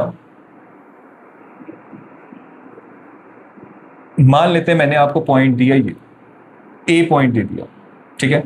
अब इसके कोऑर्डिनेट्स मैंने बच्चे आपको दे दिए 3,4 और मैंने बोला कि इस पोजीशन वेक्टर को आप वेक्टर फॉर्म में रिप्रेजेंट करवाइए। तो इसकी एक्स एक्सेस के अलोंग कितनी लेंथ होगी 3 और वाई एक्सेस के अलोंग कितनी लेंथ होगी 4। तो मैं यहां पे लिख सकता हूं ओ ए वेक्टर, ठीक है, starting ending, O A vector equals to X axis के अलोंग कितनी लेंथ है 3 I cap plus Y axis के अलोंग कितनी लेंथ होगी 4 J cap. This is the position vector of point A, या जो भी वो ऑब्जेक्ट होगा। अगर मुझे इसका मैग्नीट्यूड निकालने के लिए बोला गया, अगर मुझे इसका मैग्नीट्यूड निकालने के लिए बोला गया तो मैं मैग्नीट्यूड कैसे निकाल सकता हूं? Magnitude of O is X वाले का स्क्वायर प्लस वाई वाले का स्क्वायर, मतलब स्क्वायर रूट ऑफ 9 + 16, सीधा आंसर आ जाएगा 5 यूनिट्स। और अगर मुझे इसकी डायरेक्शन निकालने के लिए बोला तो डायरेक्शन मैं निकाल सकता हूं यूजिंग दिस थीटा, मतलब tan theta equals to y वाला नंबर डिवाइडेड बाय x वाला नंबर, मतलब 4/3 TA एंड tan उधर जाके इनवर्स हो जाएगा तो tan इनवर्स 4/3, ये उसकी डायरेक्शन है। ठीक है, दिस इज द डायरेक्शन। एक और चीज वी कैन डू, देखिए लेट्स से मैंने आपको पॉइंट ये दे दिया बी पॉइंट, अब इसके कोऑर्डिनेट्स मैंने आपको दे दिए लेट्स से -4,5, ठीक है, -4,5, और मैंने आपको बोला कि बी पॉइंट तक का पोजीशन वेक्टर निकाल के दिखाइए ओ से बी। तो पोजीशन वेक्टर मैं निकाल सकता हूं, पोजीशन वेक्टर मैं निकाल सकता हूं O B vector equals to X वाला आई कैप प्लस वाई वाला G cap. This is the position vector of point D. अब अगर मुझे इसी का बच्चे मैग्नीट्यूड निकालना है, मतलब ओ बी निकालना है, तो स्क्वायर रूट ऑफ एक्स वाले का स्क्वायर प्लस वाई वाले का स्क्वायर, मतलब रूट ऑफ 16 + 25, ये आ जाएगा रूट ऑफ 41, ये है इसका मैग्नीट्यूड। और ऐसे ही अगर बच्चे मुझे इसकी डायरेक्शन निकालनी है, मतलब मुझे थीटा एंगल निकालना है, तो मैं यूज कर सकता हूं tan theta equals to y divided by x, मतलब कि 5 डिवाइडेड बाय -4, नेगेटिव साइन ऊपर चले जाएगा, तो tan theta equals to tan inverse -5/4, ये है उसकी डायरेक्शन, सिंपली। ठीक है, this is the direction. Next बच्चे, next thing is displacement vector. Displacement vector, अब डिस्प्लेसमेंट वेक्टर क्या देता है? डिस्प्लेसमेंट वेक्टर गिव्स कि एक ऑब्जेक्ट एक पॉइंट से दूसरे पॉइंट तक कितना डिस्प्लेस हुआ है। ठीक है, इट टेल्स अस कि how much an object has displaced from one point two another and also in which direction an object has displaced. अब डिस्प्लेसमेंट कैसे निकालते हैं? ध्यान रखो कि हमने सेकंड चैप्टर में मोशन इन स्ट्रेट लाइन में क्या पढ़ा था कि मुझे डिस्प्लेसमेंट निकालनी है तो मैं कैसे निकाल सकता हूं? Final position minus initial position. ठीक है, final position minus initial position. तो बड़ी सिंपल सी बात है बच्चे, इसी को आप वेक्टर फॉर्म में ले जाइए। पोजीशन वेक्टर कैसे निकाल सकते हैं? Final position vector minus initial position vector, जो हम अभी अभी पढ़ के आ चुके हैं। फाइनल पोजीशन वेक्टर माइनस में इनिशियल पोजीशन वेक्टर। तो एक तो हम बच्चे इसको डायरेक्टली पढ़ देते हैं, फिर इसको इस तरीके से भी सॉल्व करके दिखाएंगे। ठीक है, चलिए लेट्स से एक ऑब्जेक्ट था, हम सिंप्लीफिकेशन के लिए लेते हैं दो ही कोऑर्डिनेट्स। ठीक है, एक ऑब्जेक्ट ए पॉइंट, इसके कोऑर्डिनेट्स हम ले लेते हैं 1, लेट्स से 7। ए पॉइंट से बी पॉइंट पर गया और इसके कोऑर्डिनेट्स हम ले लेते हैं 5, 2। ए से बी पॉइंट पर गया। ठीक है, ए से बी पॉइंट पर गया। तो पोजीशन वेक्टर कैसे निकालते हैं? मैं पोजीशन वेक्टर निकालूंगा, ए से बी पर गया तो स्टार्टिंग पॉइंट भी ए रखना और बाद वाला पॉइंट बी रखना। ए से शुरू करना है, बी पे खत्म करना है। क्यों? बिकॉज ए से बी पर गया। अगर बी से ए पर तक जाता तो मैं बी ए वेक्टर लिखता। ठीक है, बी से ए तक जाता तो मैं बी ए वेक्टर लिखता। तो बड़ी सिंपल सी चीज है बच्चे, A B vector displacement vector निकालने के लिए final position minus initial position ना, तो सिंपल आपने करना है कि एक्स एक्सेस वाला फाइनल पॉइंट या कोऑर्डिनेट x2 - x1, इसे हम x1 y1 दे देते हैं और इसे हम x2 y2 दे देते हैं। तो मुझे क्या करना है? x2 - x1 i कैप बाद वाला एक्स वाला कोऑर्डिनेट माइनस पहले वाला, क्योंकि फाइनल माइनस इनिशियल हो रहा है, और बाद वाला वाई कोऑर्डिनेट माइनस पहले वाला Y coordinate, because final minus initial हो रहा है, बिकॉज फाइनल माइनस इनिशियल हो रहा है। तो ये पोजीशन वेक्टर कैसे निकालेंगे हम? 5 माइनस 1 आई कैप प्लस 2 माइनस 7 जे कैप, तो it is 4 I cap minus 5 J cap. ठीक है, एक तो बट मेथड ये हो गया, बड़ा सिंपल सा। दूसरा मेथड हम ये बोल सकते हैं, दूसरा मेथड हम ये दे सकते हैं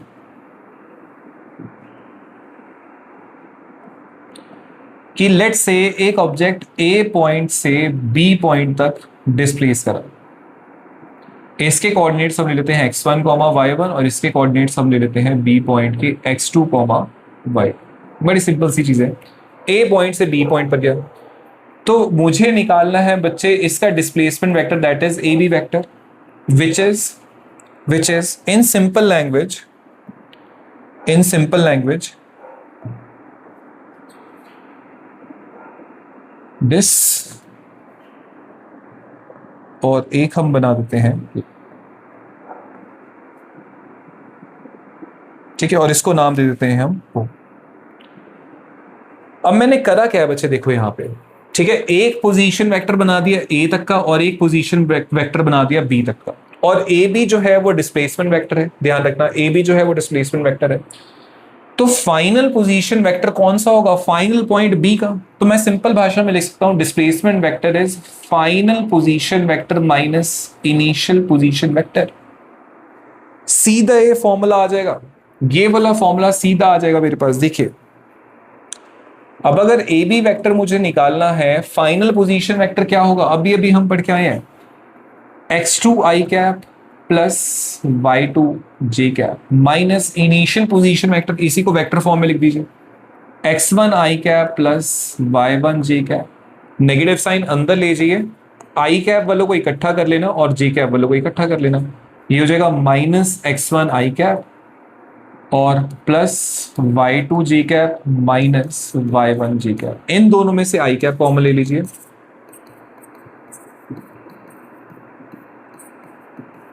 और इन दोनों में से जी कैप कॉमन ले लीजिए।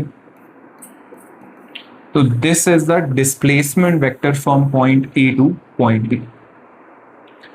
उल्टा अगर मैं करता, अगर मैं बी से ए की तरफ जाता और बी ए वेक्टर निकालता, तो क्या आता आंसर? तो उल्टा हो जाता, फाइनल पोजीशन वेक्टर ए वाला होता और इनिशियल पोजीशन वेक्टर बी वाला होता। तो it is x1 minus x2 I cap plus y1 minus y2 minus y2 G cap.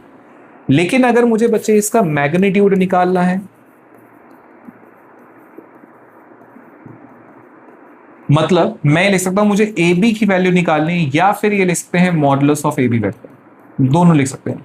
तो कैसे निकाल सकते हैं इसका डिस्टेंस? अब इसका डिस्टेंस कैसे निकालेंगे? यूज कर लो डिस्टेंस फॉर्मूले से, डिस्टेंस फॉर्मूला यूज कर लो ना, which is x2 minus x1 का whole square plus y2 minus y1 का होल स्क्वायर, यहां से डिस्टेंस आ जाएगा।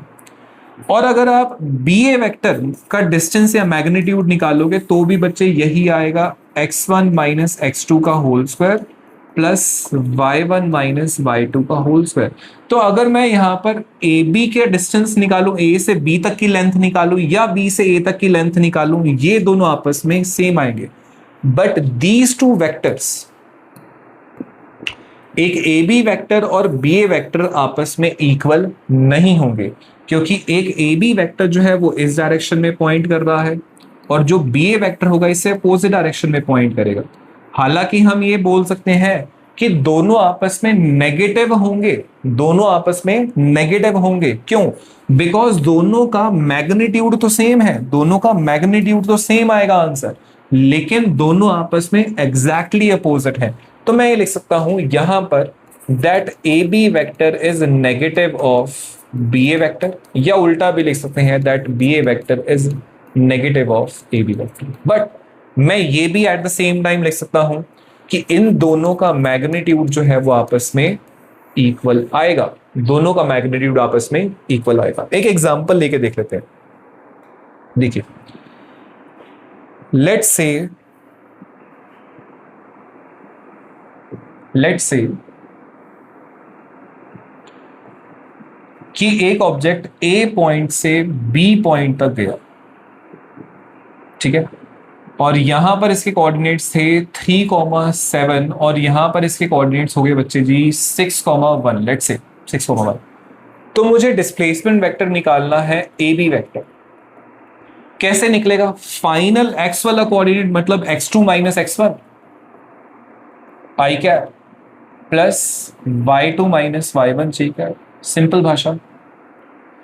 तो final point A initial point है, बी फाइनल पॉइंट है, तो इसके कोऑर्डिनेट्स माइनस एक्स के कोऑर्डिनेट, सिंपल। मतलब 6 minus 3 I cap plus 1 minus 7 G cap, तो ये हो जाएगा 3 I cap minus 6 G cap. ये तो हो गया बच्चे ए बी वेक्टर। अगर मुझे बी ए वेक्टर निकालना है तो इस बार उल्टा हो गया, initial point B final point A, तो फाइनल पॉइंट के कोऑर्डिनेट्स माइनस इनिशियल पॉइंट के कोऑर्डिनेट्स, मतलब ये हो जाएगा 3 minus 6 I cap plus 7 minus 1 G cap, तो it will be minus 3 I cap plus 6 J cap. अब ये देखिए एग्जैक्टली अपोजिट है, ठीक है, एग्जैक्टली अपोजिट है, ये आपस में एग्जैक्टली अपोजिट है।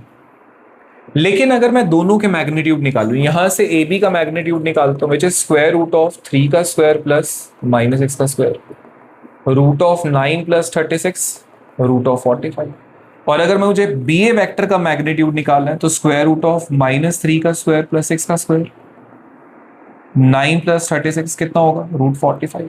तो दोनों के मैग्नीट्यूड तो इक्वल आ रहे हैं, लेकिन दोनों वेक्टर्स आपस में इक्वल नहीं है, बल्कि दोनों एक दूसरे के नेगेटिव नजर आ रहे हैं हम, ठीक है, दोनों एक दूसरे के नेगेटिव नजर आ रहे हैं।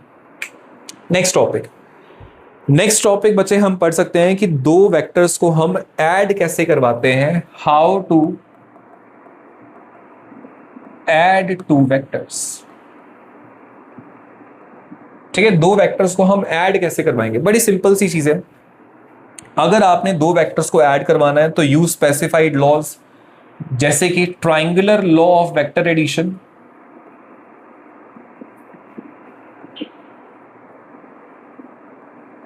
या फिर parallelogram law of vector addition, ठीक है, या तो triangular law of vector addition use करिए या तो parallelogram law of vector addition use करिए,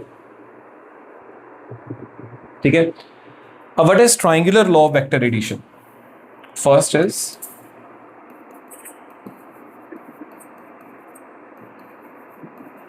law of vector addition. What is triangular law of vector addition? कि अगर दो वेक्टर्स को मैं दो साइड्स ऑफ ट्राइंगल से रिप्रेजेंट करवाऊं, taken in the same sense, ठीक है, अगर मैं दो वेक्टर्स को टू साइड्स ऑफ ट्राइंगल से शो करवाएं in terms of magnitude and direction, then in the same sense, taken in the same sense, then the third side of triangle gives the resultant of these two vectors but taken in the opposite sense। अभी definition तो बच्चे बहुत confusing है, इसको थोड़ा बहुत समझते हैं। देखो देखिए, लेट्स से कि ए वेक्टर जो है वो मेरे पास ये है, this is the vector A vector, another vector we have is this, ठीक है। इन दोनों को मैंने ऐड करवाना है, बड़ी सिंपल सी चीज है, इन दोनों को मैंने ऐड करवाना है। तो मैं क्या करूंगा, सबसे पहले इन दोनों वेक्टर्स को टू साइड्स ऑफ ट्राइंगल से शो कर देंगे, इन दोनों वेक्टर्स को टू साइड्स ऑफ ट्राइंगल से शो कर देंगे। जैसे कि मैंने पहला वेक्टर उठाया और एग्जैक्टली पहला वेक्टर उठा के मैंने एग्जैक्टली यहां से यहां पे ये यहीं पर रख देते हैं, ठीक है। This is the first side of the triangle जिसको मैंने बोल दिया ओ पी, ठीक है, जिसको मैंने बोल दिया OP, first side of triangle. अब ये दूसरा वेक्टर उठाया ताकि मैं सेकंड साइड ऑफ ट्राइंगल बना पाऊं, लेकिन इस वेक्टर को उठा के मैंने यहां पर रखना है। तो मैंने क्या करा, इसको एग्जैक्टली उठाया बिना डायरेक्शन चेंज करे हुए और मैंने लाके रख दिया यहां पे, ठीक है, यहां पे रख दिया। अब taken in the same sense का मतलब क्या है? मुझे कैसे पता चलेगा कि कौन से दो वेक्टर्स ऐड हो रहे हैं या taken in the same sense का मतलब क्या है? आपको ये देखना है कि जिन दो वेक्टर्स को हम ऐड करने जा रहे हैं उनमें से एक वेक्टर की टेल जो है वो दूसरे वेक्टर को के हेड को टच कर रही होगी। एक वेक्टर की टेल दूसरे वेक्टर के हेड को टच कर रही होगी। इन दोनों वेक्टर्स को हम ऐड कर रहे होंगे। इसका मतलब है कि ये दोनों वेक्टर्स जो हैं वो सेम सेंस में है। कौन से दो वेक्टर सेम सेंस में? इसमें से एक वेक्टर की टेल दूसरे वेक्टर के हेड को टच कर रही हो, वो दोनों वेक्टर सेम सेंस में है। ठीक है। दूसरी चीज, अब इन दोनों वेक्टर्स का रिजल्टेंट कैसे मिलेगा हमें? ठीक है, इन दोनों वेक्टर्स का रिजल्टेंट कैसे मिलेगा? The resultant is given by the third side of triangle. अगर मैं यहां पर थर्ड साइड ऑफ ट्राइंगल पूरी करूं, the resultant is given by the third side of triangle taken in the opposite sense. Opposite sense का बच्चे simple सा मतलब है, अपोजिट सेंस मतलब रिजल्टेंट कौन होगा वो कैसे पता चलेगा आपको? इसमें से रिजल्टेंट की टेल जो है वो एक वेक्टर की टेल को टच कर रही होगी और रिजल्टेंट का हेड जो है वो दूसरे वेक्टर के हेड को टच कर रहा हो। रिजल्टेंट की टेल पहले वेक्टर की टेल को टच कर रही होगी, रिजल्टेंट का हेड दूसरे वेक्टर के हेड को टच कर रहा होगा। तो इसे हम बोलते हैं टेकन इन अपोजिट सेंस। और this resultant is the addition of two vectors. ठीक है, this resultant is the addition of two vectors but taken in opposite sense. अब हमें पता चल गया कि दो वेक्टर्स को हम ऐड कैसे करते हैं, यूजिंग सम ट्राइंगुलर लॉ या फिर पैरेललोग्राम लॉ। ठीक है, पैरेललोग्राम लॉ हम पढ़ेंगे अभी आगे चल के। लेकिन अब इस रिजल्टेंट का मैग्नीट्यूड कैसे निकालें? इस रिजल्टेंट का मैग्नीट्यूड कैसे निकालें? One of the method is, जो हमने अभी पढ़ा है, one of the method is R vector equals to A vector, sorry one of the method is square root of X का स्क्वायर प्लस वाई का स्क्वायर प्लस जेड का square. कि मान लेते हैं कि मेरे पास दो वेक्टर्स को ऐड करके मेरे पास आ गया 3i cap plus 4j cap plus 5k cap. बड़ी सिंपल सी चीज है। तो इसका मैग्नीट्यूड कैसे निकालेंगे? अभी हमने पढ़ा ना कि स्क्वायर रूट ऑफ एक्स का स्क्वायर प्लस वाई का स्क्वायर प्लस जेड का स्क्वायर कर दीजिए, रिजल्टेंट आ जाएगा। ठीक है, बट मान लेते हैं ये चीज ऑब्टेन करने के लिए जो ए वेक्टर और बी वेक्टर है वो वेक्टर फॉर्म में होने चाहिए। फॉर एग्जांपल मैंने आपको बोला बच्चे ए वेक्टर जो है वो 3i cap plus 4j cap है और बी वेक्टर जो है वो है 4i cap minus 5j cap. मैंने बोला इन दोनों का ऐड करके इसका रिजल्टेंट निकाल दिया और जो रिजल्टेंट है वो आ गया आपके पास। इन दोनों को नॉर्मली ऐड कर दीजिए विच इज, क्योंकि वेक्टर फॉर्म में है, तो 7i cap minus 7i cap minus j cap. ठीक है, ऐड करके रिजल्टेंट आ गया। अब इसका मैग्नीट्यूड निकालना है तो हमने पीछे पढ़ा तो है 7 का स्क्वायर प्लस माइनस 1 का स्क्वायर। अब ये भी पढ़ के आए हम, यहां से मैग्नीट्यूड निकाल लीजिए। बट मेरे पास क्या है बच्चे कि मेरे पास a का भी मैग्नीट्यूड दिया हुआ है, b का भी मैग्नीट्यूड दिया हुआ है। अब इन दोनों के रिजल्टेंट का मैग्नीट्यूड निकालो। a का मैग्नीट्यूड दिया हुआ है, b का मैग्नीट्यूड दिया हुआ है, दोनों के रिजल्टेंट का मैग्नीट्यूड निकालना है। अब तो मैं नॉर्मली नहीं ऐड कर सकता ना दोनों के मैग्नीट्यूड को। यहां पर अब triangular law of vector addition की डेरिवेशन काम आएगी। तो हम क्या करेंगे, अगर हमारे पास बच्चे a का मैग्नीट्यूड गिवन है, b का मैग्नीट्यूड गिवन है और दोनों के बीच में एंगल गिवन है, a वेक्टर का मैग्नीट्यूड गिवन है, b वेक्टर का मैग्नीट्यूड गिवन है और इन दोनों वेक्टर्स के बीच में एंगल गिवन है, तो रिजल्टेंट का मैग्नीट्यूड कैसे निकालेंगे आइए देखते हैं एक बार। ठीक है, पहले हम डेरिवेशन कर लेते हैं फिर इस चीज को समझेंगे बड़े आराम से। डेरिवेशन, बट डेरिवेशन किस चीज की कर रहे हैं ध्यान रखना कि मुझे अगर a वेक्टर का मैग्नीट्यूड गिवन है, b वेक्टर का मैग्नीट्यूड गिवन है, दोनों के बीच का एंगल गिवन है, तो रिजल्टेंट का मैग्नीट्यूड कैसे निकालेंगे? अगर मुझे दोनों वेक्टर फॉर्म में गिवन है, कोई दिक्कत ही नहीं है, दोनों को ऐड करो नॉर्मली, उसका मैग्नीट्यूड निकाल दो square root of X square plus Y square से। बट हम ये चीज कर रहे हैं, देखिए उसके लिए मैंने क्या करा, ठीक है, एक वेक्टर लिया ठीक है, और उसको फर्स्ट साइड ऑफ ट्राइंगल से रिप्रेजेंट करवा दिया इन terms of magnitude and direction. ठीक है, फर्स्ट साइड ऑफ ट्राइंगल। इस साइड ऑफ ट्राइंगल का मैंने नाम रख दिया OP। ठीक है, इसका मैंने नाम रख दिया OP। दूसरा वेक्टर लिया और मैंने रख दिया यहां पे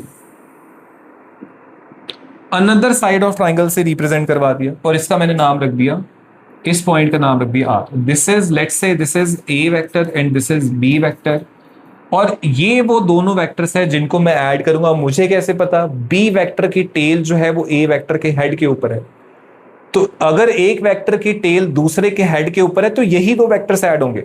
और रिजल्टेंट कैसे मिलेगा हमें?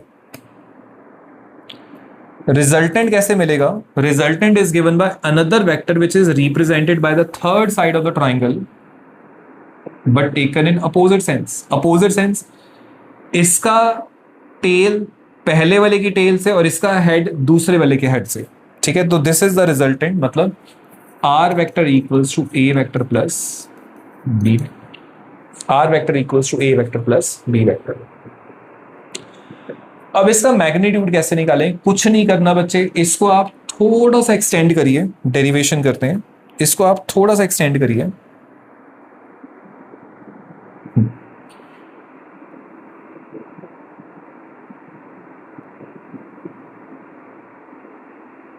ठीक है, और यहां से एक परपेंडिकुलर बना दीजिए इसके ऊपर।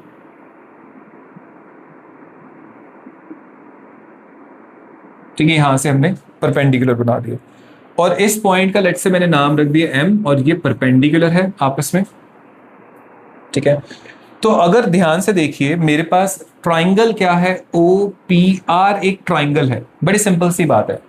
अगर मैंने इसको वेक्टर फॉर्म में रिप्रेजेंट करना है तो मैं क्या लिखूंगा? दैट OP वेक्टर जो है वो कौन रिप्रेजेंट करवा रहा, क्या रिप्रेजेंट करवा रहा है? A vector. OP वेक्टर क्या रिप्रेजेंट करवा रहा है? A vector. ऐसे ही PR वेक्टर क्या रिप्रेजेंट करवा रहा है? B vector. और ऐसे ही OR वेक्टर क्या रिप्रेजेंट करवा रहा है? R vector. सिंपल सी चीज है, सारे वेक्टर फॉर्म में मैंने लिखे। अब इसके OP वेक्टर की यहां से यहां तक की जो लेंथ होगी, O से लेकर P तक की जो लेंथ होगी वो A का क्या रिप्रेजेंट करवाएगी? सिर्फ मैग्नीट्यूड। P से लेकर R तक की जो लेंथ होगी वो क्या रिप्रेजेंट करवाएगी? B का मैग्नीट्यूड, B वेक्टर का मैग्नीट्यूड। और O से लेकर R तक की जो लेंथ होगी वो क्या रिप्रेजेंट करवाएगी? R वेक्टर का मैग्नीट्यूड। और यही चीज हमने निकालनी है। मतलब हमें क्या निकालना है? O से लेकर R तक की लेंथ निकालनी है। O से लेकर R तक की लेंथ निकालनी है। ठीक है, और एक और चीज, लेट्स से A और B के बीच में, A वेक्टर और B वेक्टर के बीच में जो एंगल था वो था थीटा, और A वेक्टर और R वेक्टर के बीच में जो एंगल था वो है, लेट्स से मैंने ले लिया यहाँ पे बीटा। ये दोनों एंगल्स के बारे में ध्यान रखना। जो थीटा है वो एंगल है A वेक्टर और B वेक्टर के बीच में, जो हमें गिवन वेक्टर्स है, और बीटा जो है वो A वेक्टर और R वेक्टर के बीच का एंगल है। बीटा जो है वो A वेक्टर और R वेक्टर के बीच का एंगल, ये जरूर ध्यान रखना। अब बच्चे बड़ी सिंपल डेरिवेशन है, कुछ नहीं करना। आपको ट्राइंगल OMR, ये राइट एंगल ट्राइंगल नजर आ रहा होगा, और हमें OR की वैल्यू निकालनी है, तो सिर्फ और सिर्फ पाइथागोरस थ्योरम यूज कर लो इन दिस ट्राइंगल OMR। सिर्फ और सिर्फ पाइथागोरस थ्योरम। लेकिन पाइथागोरस थ्योरम यूज करने के लिए मेरे पास PM और RM नहीं है, तो हम इस ट्राइंगल का पहले यूज करते हैं और PM की वैल्यू निकालते हैं और RM की वैल्यू निकालते हैं। तो इन ट्राइंगल PMR, ठीक है, इन ट्राइंगल PMR, अगर मुझे MR की वैल्यू निकालनी है तो मैं साइन थीटा यूज कर सकता हूं। तो sine theta is perpendicular upon hypotenuse, मतलब MR अपॉन में हाइपोटेन्यूज विच इज PR। ठीक है, तो sine theta equals to MR upon में मुझे क्या दे रहा है? PR मतलब magnitude of B vector which is B। तो MR is given, it gives B sine theta. Same मुझे PM निकालना है तो मैं cos थीटा ले लेता हूं, which is base PM upon में हाइपोटेन्यूज PR। तो cos थीटा, PM क्या है ये तो मुझे निकालना है, लेकिन PR क्या है? अगेन पी आर क्या है? Magnitude of B vector which is B. तो पी एम आ गया बच्चे मेरे पास बी कॉस थीटा। तो ये चीज बच्चे यहां पे लिख देते हैं, क्या क्या मिला है मुझे। This is B cos theta और this is B sine theta. अब इस ट्राइंगल के ऊपर, इस राइट एंगल ट्राइंगल के ऊपर मैं पाइथागोरस थ्योरम यूज कर सकता हूं।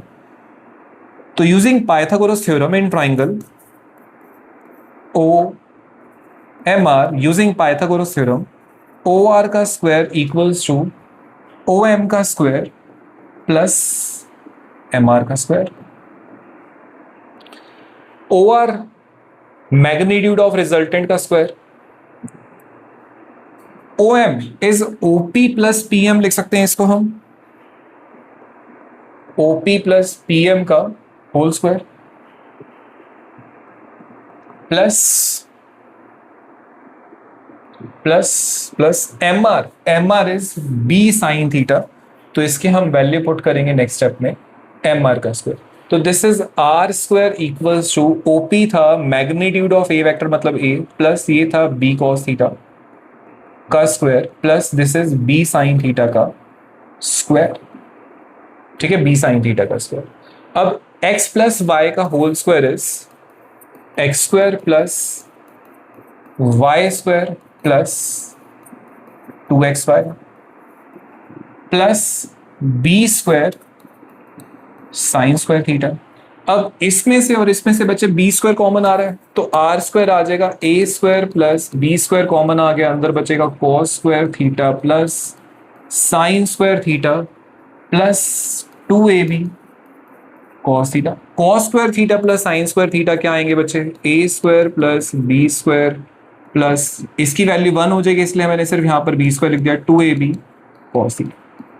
तो यहां से r की वैल्यू आ गई square root of A square plus B square plus 2ab cos theta. This is the magnitude of resultant vector, this is the magnitude of resultant vector. ठीक है, तो इसको रिजल्टेंट निकालने के लिए फॉर्मूला हम तब यूज करेंगे जब मेरे पास a का मैग्नीट्यूड गिवन होगा, b का मैग्नीट्यूड गिवन होगा और इन दोनों के बीच का एंगल थीटा गिवन होगा। ये तो बच्चे मैग्नीट्यूड आ गया। अब डायरेक्शन कैसे निकालेंगे? डायरेक्शन ऑफ आर वेक्टर कैसे निकालेंगे? अब डायरेक्शन निकालने के लिए दो ही तो फंडे होते हैं, या तो मैं आर कैप निकाल लूं, तो आर कैप तो तब निकालूंगा ना जब मुझे इस फॉर्म में मिला होगा। अगर मेरे पास इस फॉर्म में है तो आर कैप निकालना ज्यादा इजी है, because it is R vector upon में आर। अभी अभी हम पीछे करके आ चुके हैं, क्वेश्चंस में भी करेंगे। बट जब मेरे पास magnitude of A, magnitude of B और थीटा गिवन है तो मैं देखो, अभी आर कैप निकालने के लिए मेरे पास आर वेक्टर अपॉन में आर होना चाहिए। ना मेरे पास आर वेक्टर गिवन है ना आर गिवन है। चलो आर तो हमने निकाल लिया यहां से, आर वेक्टर तो गिवन ही नहीं है। ठीक है, तो मैं डायरेक्शन जो है वो यहां से डायरेक्टली नहीं निकाल सकता। डायरेक्शन निकालने के लिए दूसरा मेथड यूज करना पड़ेगा। एंगल निकाल लो, ये वाला बीटा एंगल निकाल लीजिए। ठीक है, तो ये डायरेक्शन मतलब बीटा एंगल निकालने के लिए मैं क्या करूंगा? Use tan beta. सिंपल, क्योंकि राइट एंगल ट्राइंगल है तो सही हमारे पास। परपेंडिकुलर अपॉन में पूरा का पूरा बेस मतलब एम आर अपॉन में O M, M R upon में ओ एम। तो ये आ जाएगा tan beta equals to B sine theta divided by A plus B cos theta. यहां से मेरे पास डायरेक्शन आ जाएगी, यहां से मेरे पास डायरेक्शन आ जाएगी। तो जो resultant of magnitude of two vectors है वो ए के मैग्नीट्यूड, बी के मैग्नीट्यूड और एंगल बिटवीन दीज टू के ऊपर डिपेंड करता है। ऐसे ही जो एंगल बीटा है रिजल्टेंट का, डायरेक्शन है वो भी बी के मैग्नीट्यूड, ए के मैग्नीट्यूड और दोनों के बीच में एंगल के ऊपर डिपेंड करती है, थीटा के ऊपर डिपेंड करती है। इसके कुछ केसेस भी डिस्कस करने हमने। देखिए, पहला केस ये, when the angle between A vector and B vector is 0 degree. When the angle between A vector and B vector is 0 degree. अब ये 0 डिग्री एंगल का फंडा क्या है? देखिए, 0 डिग्री एंगल का फंडा ये है कि मैंने एक ए वेक्टर इस तरफ लिया, ठीक है, दिस इज ए वेक्टर, और लेट्स से बी वेक्टर जो है वो मैंने बी वेक्टर ये ले लिया। अब एक सेंस तो ये बोलती है, एक सेंस तो ये बोलती है बिकॉज ये दोनों वेक्टर्स आपस में पैरेलल हैं, बिकॉज ये दोनों वेक्टर्स आपस में पैरेलल हैं, तो इन दोनों के बीच में एंगल जो होगा वो श्योरली 0 डिग्री होगा, ठीक है। दूसरी सेंस ये बोलती है कि अगर मुझे दोनों के बीच का एंगल देखना है तो या तो आप इस टेल से टेल को मिला दीजिए, कोई भी एक वेक्टर के टेल से दूसरे वेक्टर के टेल को मिला दीजिए, या टेल से हेड को मिला दीजिए, ठीक है। तो हम एक बार कोशिश करते हैं। देखो, लेट्स से हमने क्या करा, इस वेक्टर को उठाया और इसको हमने रख दिया, इसको हमने रख दिया टेल से टेल को मिला दिया। अब देखिए हुआ क्या है, ठीक है, हुआ क्या है देखिए। जैसे मान लीजिए मेरे पास ये एक वेक्टर था, ए वेक्टर था, ठीक है, अब ये बी वेक्टर था, इसके टेल से टेल को मिलाया तो कुछ ऐसा सीन बन गया। तो इनके बीच में अभी एंगल क्या आया, 0 डिग्री, क्योंकि अगर ऐसा होता तो एंगल 90 डिग्री आता, अगर ऐसा होता तो एंगल 180 डिग्री आया। अब ये सारा एंगल होके ये आया है, दैट मीन्स इन दोनों के बीच में कितना एंगल बना होगा, 0 डिग्री एंगल बना होगा, ठीक है। तो angle between the two vectors है 0 degree, angle between the to vector 0 degree, मतलब ये दोनों आपस में पैरेलल हैं। तो अब इस केस में रिजल्टेंट कैसे निकालेंगे, इस केस में रिजल्टेंट कैसे निकालेंगे, स्क्वायर रूट ऑफ ए का स्क्वायर प्लस बी का square plus 2ab cos 0 degree. या तो फिर हम एक और काम कर सकते थे ना, या तो एक और काम कर सकते थे, इसकी एक वेक्टर की टेल को दूसरे वेक्टर के हेड से मिला दीजिए ऐसे, अभी भी इनके बीच में एंगल कितना है, 0 डिग्री, ठीक है। क्योंकि अगर ये ऐसे होते, ठीक है, टेल से हेड को मिलाते, टेल से हेड को मिलाते तो ये ऐसा होता 90 डिग्री, ठीक है, 180 डिग्री, और ये हो गया 0 डिग्री, 0 डिग्री, 90 डिग्री, 180 डिग्री, ये टेल से हेड को मिलाया होगा। बट अगर हम टेल से टेल को मिलाते तो 90 डिग्री, 180 डिग्री और 0 डिग्री, इन चीजों का ध्यान रखना, ठीक है। चलो, cos 0 इज 1, तो रिजल्टेंट कैसे मिलेगा, स्क्वायर रूट ऑफ ए का स्क्वायर प्लस बी का स्क्वायर प्लस 2ab। अब A square plus B square plus 2ab क्या होता है बच्चे, ए प्लस बी का whole square, A plus B का होल स्क्वायर, स्क्वायर से स्क्वायर रूट कट जाएगा तो रिजल्टेंट आएगा ए प्लस बी। और ये जो रिजल्टेंट आया है बच्चे, this is the maximum resultant. इसका मतलब मैक्सिमम रिजल्टेंट कब आएगा दो वेक्टर्स के बीच का, जब दोनों वेक्टर्स के बीच में एंगल 0 डिग्री होगा या दोनों वेक्टर्स आपस में पैरेलल होंगे, ठीक है। अब इसमें रिजल्टेंट देखिए, रिजल्टेंट अगर मैं निकाल लूं तो मैं ऐसे लिख सकता हूं, मैं ऐसे बना सकता हूं, रिजल्टेंट जो है वो इन दोनों को मैथमेटिकली ऐड करके भी तो आ सकता है ना। देखिए, तो मैं क्या करूंगा, यहां से शुरू करवाऊंगा और यहां पर मैं खत्म कर दूंगा। तो this orange arrow is representing the resultant magnitude, ठीक है। ये ए वाले एरो की लेंथ प्लस बी वाले एरो की length will give the resultant vector की लेंथ, ठीक है, will give the resultant vector की लेंथ। और यहां से बच्चे आप देखिए खुद ही, यहां से हमें क्या पता चल रहा है, अगर आप इस आर वेक्टर, अगर आप इस आर वेक्टर की टेल को ए वेक्टर की टेल से, क्योंकि हमने जो बीटा एंगल निकाला था, हमने जो बीटा एंगल निकाला था वो आर और ए के बीच में था, तो अगर आप यहां से आर और ए की टेल जोड़ेंगे तो इन दोनों के बीच में एंगल कितना आएगा, 0 डिग्री। यहां से ये वेक्टर उठा के यहां पर रख दीजिए तो अभी भी इन दोनों के बीच में एंगल कितना आ रहा है, 0 डिग्री, ठीक है। तो यहां से बीटा की वैल्यू आप निकालेंगे तो कितनी आएगी, 0 डिग्री, क्योंकि अगर आप इस आर वेक्टर की टेल को उठा के ए वेक्टर की टेल के ऊपर रखेंगे तो कुछ ऐसा सीन बनेगा। इन दोनों के बीच में एंगल कितना बन रहा है, 0 डिग्री, ठीक है। Next case, second case, when theta equals to 90 degree, दोनों वेक्टर्स के बीच में एंगल कितना है, 90 डिग्री। तो मैं दो पॉसिबल केसेस बना सकता हूं, या तो ए वेक्टर यहां से और बी वेक्टर यहां पे टेल से टेल को जोड़ दिया, या ए वेक्टर यहां पर और बी वेक्टर यहां पे टेल से हेड को जोड़ दिया। अभी भी इसके बीच में 90 डिग्री एंगल है और अभी भी इसके बीच में 90 डिग्री एंगल है। ईदर वे अगर आप रिजल्टेंट निकालेंगे तो it is A square plus B square plus 2ab cos 90 degree. cos 90 बच्चे 0 हो जाता है, तो it is given by, the resultant is given by square root of A square plus B square. ये है रिजल्टेंट का मैग्नीट्यूड। अब देखिए एंगल चेंज होने पे कैसे रिजल्टेंट का मैग्नीट्यूड चेंज हो गया। पहले 0 डिग्री था तो सिर्फ a प्लस बी था, अब 90 डिग्री है तो square root of A square plus B square resultant का मैग्नीट्यूड आ रहा है। ठीक है, और अगर मैं रिजल्टेंट का एंगल निकालूंगा, देखिए अगर मैं रिजल्टेंट निकालूंगा तो क्या होगा, रिजल्टेंट की टेल को ए की टेल से और रिजल्टेंट के हेड को ए के हेड से, तो दिस इज द रिजल्टेंट।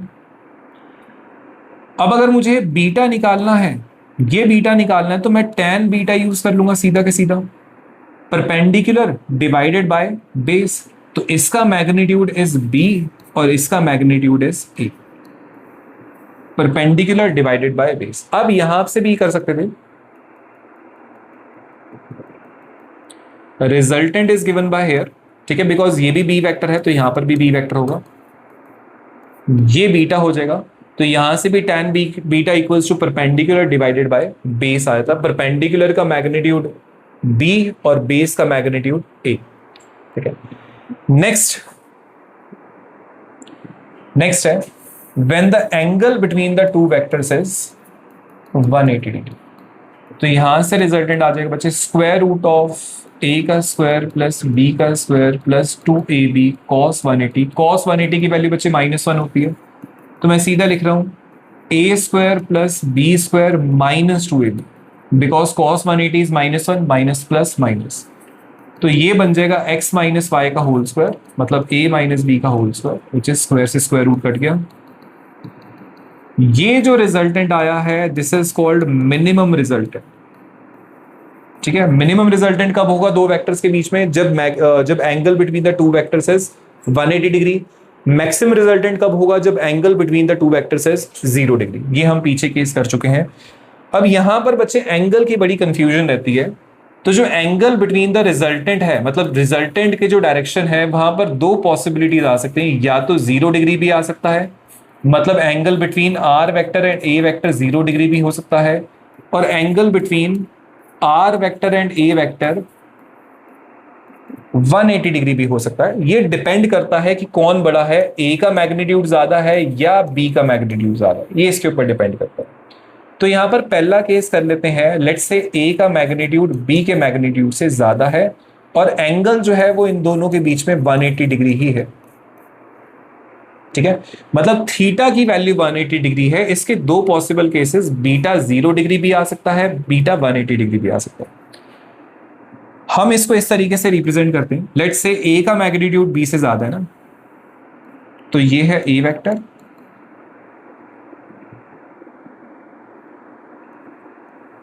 और ये है बी वेक्टर, सच दैट इन दोनों के बीच में जो थीटा है वो तो 180 डिग्री ही है।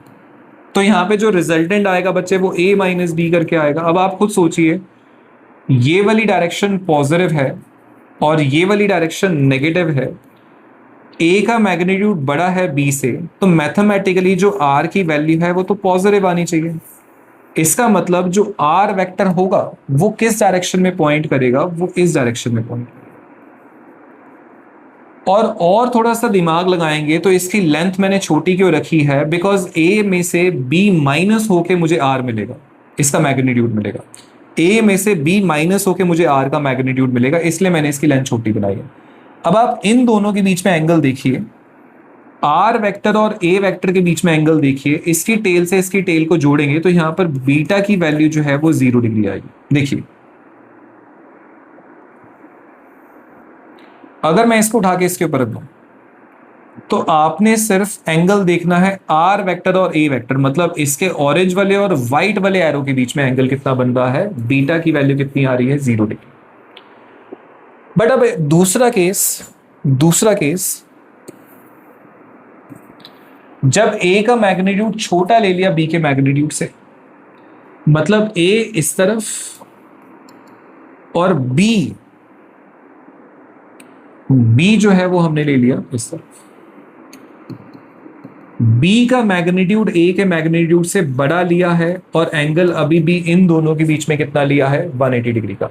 तो थीटा तो अभी भी बचे 180 डिग्री है, लेकिन आप खुद सोचिए कि अगर मैं r equals to A minus B करूंगा, ये डायरेक्शन पॉजिटिव है, ये डायरेक्शन नेगेटिव है, बी का मैग्नीट्यूड बड़ा है ए के मैग्नीट्यूड से, तो ये आंसर जो है वो नेगेटिव आएगा। आंसर नेगेटिव आने का मतलब है जो रिजल्टेंट इस बार बनेगा वो यहां बनेगा। और अगर मैं आर के टेल को ए के टेल के साथ जोड़ूं, आर की टेल को ए के टेल के साथ जोड़ूं, तो आप आर और ए के बीच में इस बार एंगल देखिए कितना बन रहा है। आर और ए के बीच में जो एंगल बीटा बनेगा, ये वाला एंगल, वो बनेगा 180 डिग्री। ठीक है, यहां पर कितना एंगल बन रहा था, 0 डिग्री। आर और ए क्योंकि दोनों सेम डायरेक्शन में पॉइंट कर रहे हैं, ए इस तरफ पॉइंट कर रहा है, आर इस तरफ पॉइंट कर रहा है, तो दोनों के बीच में एंगल कितना हुआ, 180 डिग्री। तो जब थीटा 180 डिग्री होता है, angle between A vector and B vector 180 होता है, तो आर वेक्टर और ए वेक्टर के बीच में एंगल जो बनता है बीटा, उसके दो केसेस होते हैं, 0 डिग्री भी आ सकता है या 180 डिग्री भी आ सकता है। वो डिपेंड करता है ए बड़ा है या बी बड़ा है, इन दोनों चीजों के ऊपर डिपेंड करता है। ठीक है, इसके तीनों केसेस बच्चे हमने डिस्कस कर लिए हैं।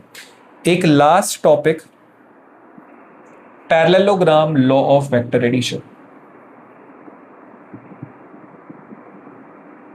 Parallelogram law of vector addition. Now, what is parallelogram law of vector addition? This is a simplified form for adding the two vectors.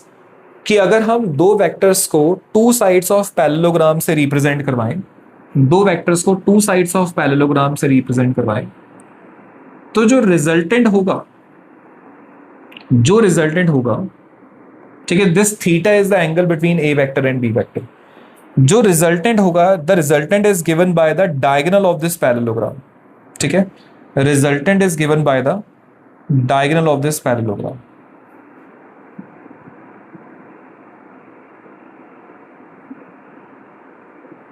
The resultant is given by this diagram.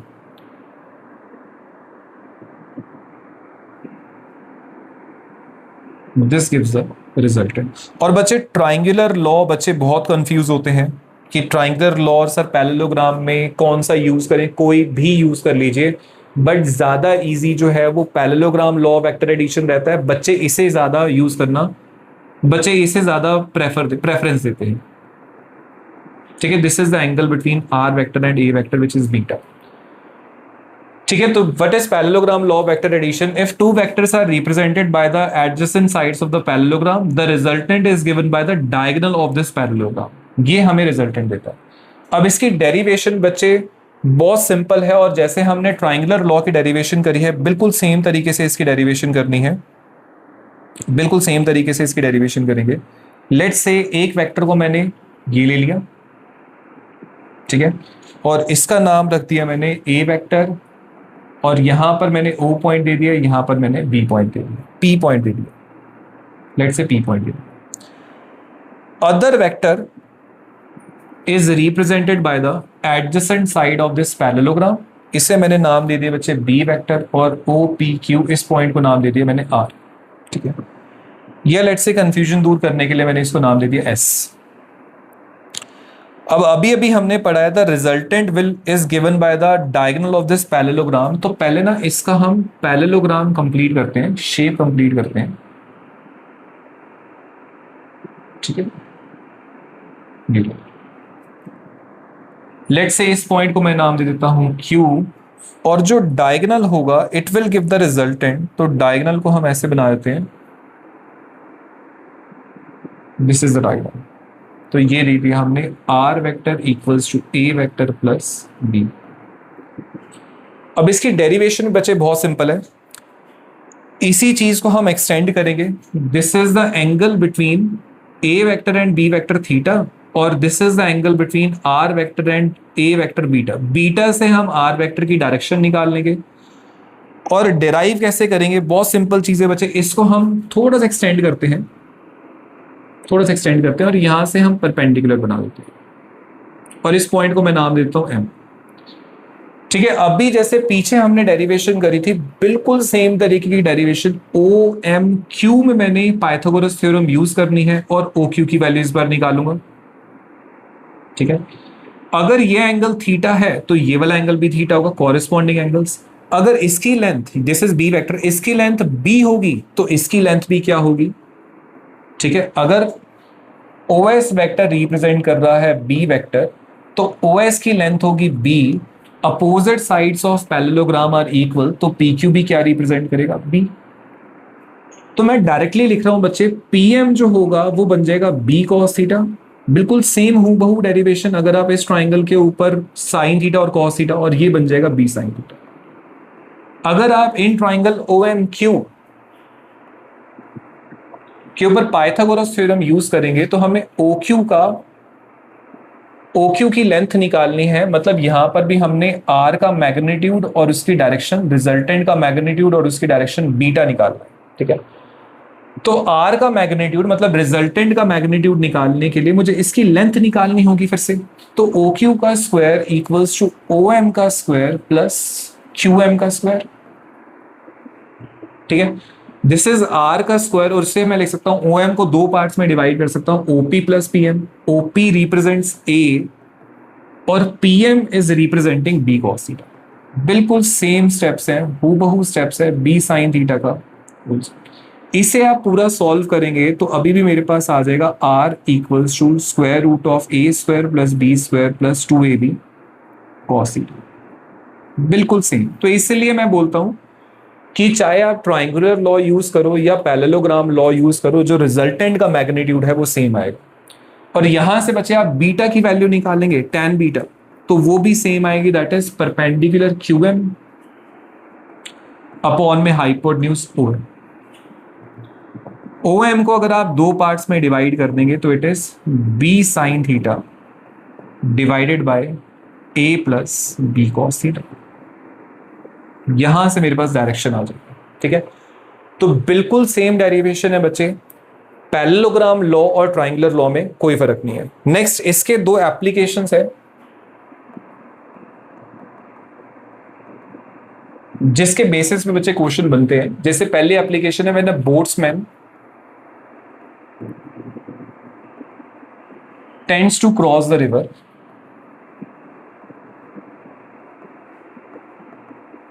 Straight, when a boatman tends to cross the river straight, बिल्कुल straight जाना है उसे, और नदी जो है वो flow कर रही है। ठीक है, ऐसे ले लेते हैं, जो रिवर है वो फ्लो कर रही है, let's say this is the river. ठीक है, और this is the width of the river D। अब हुआ क्या, बोटमैन को, रिवर जो है वो फ्लो कर रही है, लेट्स से रिवर की जो स्पीड है, रिवर की जो वेलोसिटी है वो V vector, this is the velocity of river.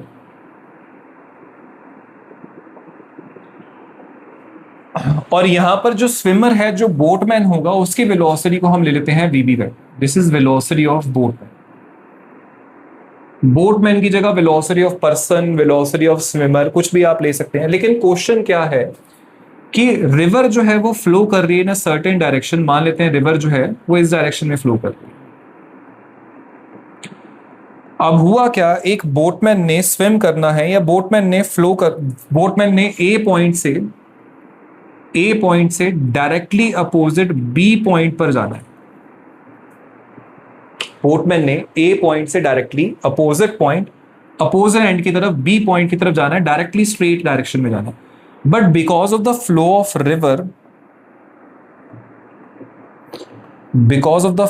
River, यहां से हम रिवर के फ्लो की वेलोसिटी बनाते हैं, this is the velocity of river V R vector. Because of the flow of river, वो यहां से अगर इस डायरेक्शन में जाता है, लेट्स से रिवर से वो इस डायरेक्शन में स्विम करना है या फिर रो करना शुरू हुआ अपनी बोट को, या फिर स्विम करना शुरू हुआ, ऐसे कर देते हैं कि जो स्विमर है वो A से ऐसे स्विम करना शुरू हुआ ताकि वो A से B पॉइंट पर जा सके, लेकिन फ्लो ऑफ रिवर के साथ साथ वो मूव करेगा, रिवर की डायरेक्शन में मूव करेगा, तो वो B पॉइंट पर पहुंचने की बजाय वो यहां पर कहीं पर C पॉइंट पर पहुंच सकता है। बिकॉज रिवर भी फ्लो कर रही है, अगर वो ए से बिल्कुल स्ट्रेट जाना शुरू करेगा ताकि वो बी पर एंड अप हो, तो वो यहां से यहां पर ना जाने के बजाय फ्लो ऑफ रिवर की बजाय, फ्लो ऑफ रिवर होने की वजह से या रिवर फ्लो होने की वजह से ये वो ए से सी पॉइंट पर जा सकता है, क्योंकि वो तो रिवर तो उस डायरेक्शन में मूव कर रही है ना। ठीक है, तो होगा क्या, उसे किस डायरेक्शन में जाना चाहिए, उसे किस डायरेक्शन में जाना चाहिए ताकि वो सी पॉइंट पर एंड अप ना होने की बजाय सीधा बी पॉइंट पर जाए? उसे जाना चाहिए बच्चे, उसे जाना चाहिए इस डायरेक्शन में, उसे जाना चाहिए इस डायरेक्शन में। अब आप देखिए, using the parallelogram law of vector addition, अगर हम इसमें parallelogram law of vector addition use करें, ठीक है, तो इसकी जो रिजल्टेंट वेलोसिटी होगी, these two are the two sides of the parallelogram, ये है वेलोसिटी ऑफ स्विमर ले लेते हैं। ठीक है, these two are the two sides of the parallelogram, तो इसकी जो रिजल्टेंट वेलोसिटी होगी, the resultant velocity is given by the diagonal of the parallelogram which is along the point B. This is the resultant velocity of the swimmer. ठीक है, अगर ये we are vector है तो बच्चे ये भी तो वी आर वेक्टर होगा। ठीक है, तो ये वाला एंगल हम थीटा ले लेते हैं, तो हम ये बोलेंगे कि उसे किस डायरेक्शन में रो करना चाहिए, किस डायरेक्शन में स्विमर को स्विम करना चाहिए। The swimmer should swim in a direction theta, ठीक है, theta with respect to v vector at an angle of theta उसे स्विम करना चाहिए। ठीक है, ताकि रिवर के फ्लो के कारण वो इस डायरेक्शन में आना शुरू हो जाए और एट द एंड वो बी पॉइंट पे एंड अप हो। ठीक है, तो इस केस में उसकी जो रिजल्टेंट वेलोसिटी होगी या जो रिजल्टेंट स्पीड होगी वो हम पाइथागोरस थ्योरम से निकाल लेते हैं, because this is a right angle triangle. तो इसका हाइपोटेन्यूज का square that is we S का स्क्वायर इक्वल्स टू बेस का स्क्वायर वी आर का स्क्वायर प्लस परपेंडिकुलर का स्क्वायर वी का स्क्वायर। मुझे तो रिजल्टेंट वेलोसिटी निकालनी है, स्पीड निकालनी है, तो वी स्क्वायर ये इधर आके माइनस हो जाएगा, तो वी एस का स्क्वायर माइनस वी आर का स्क्वायर, तो v आ जाएगा square root of V S का स्क्वायर माइनस वी आर का स्क्वायर। ठीक है, this is the resultant velocity of the swimmer. अब ये जो resultant velocity of the swimmer होगी, वो resultant velocity would be less than the actual velocity of the swimmer, क्योंकि यहां से कुछ माइनस होके फिर स्क्वायर रूट होके मुझे v की वैल्यू मिल रही है। ठीक है, कितना टाइम लगेगा उसे यहां तक पहुंचने के लिए, तो टाइम इक्वल्स टू होता है distance divided by the speed, distance divided by the speed. अब एक और चीज बच्चे देखो, अगर मैं स्पीड वर्टिकल डायरेक्शन में लूंगा, वर्टिकल डायरेक्शन मतलब ये वाली स्पीड ली है, तो डिस्टेंस भी यही वाला लेना पड़ेगा स्ट्रेट। तो डिस्टेंस कितना लिया, ए से बी, स्ट्रेट वर्टिकल डिस्टेंस लिया है, तो स्पीड भी मुझे वर्टिकल ही चूज करनी है, that is V, which is also equals to AB upon में square root of VS का स्क्वायर माइनस VR का स्क्वायर।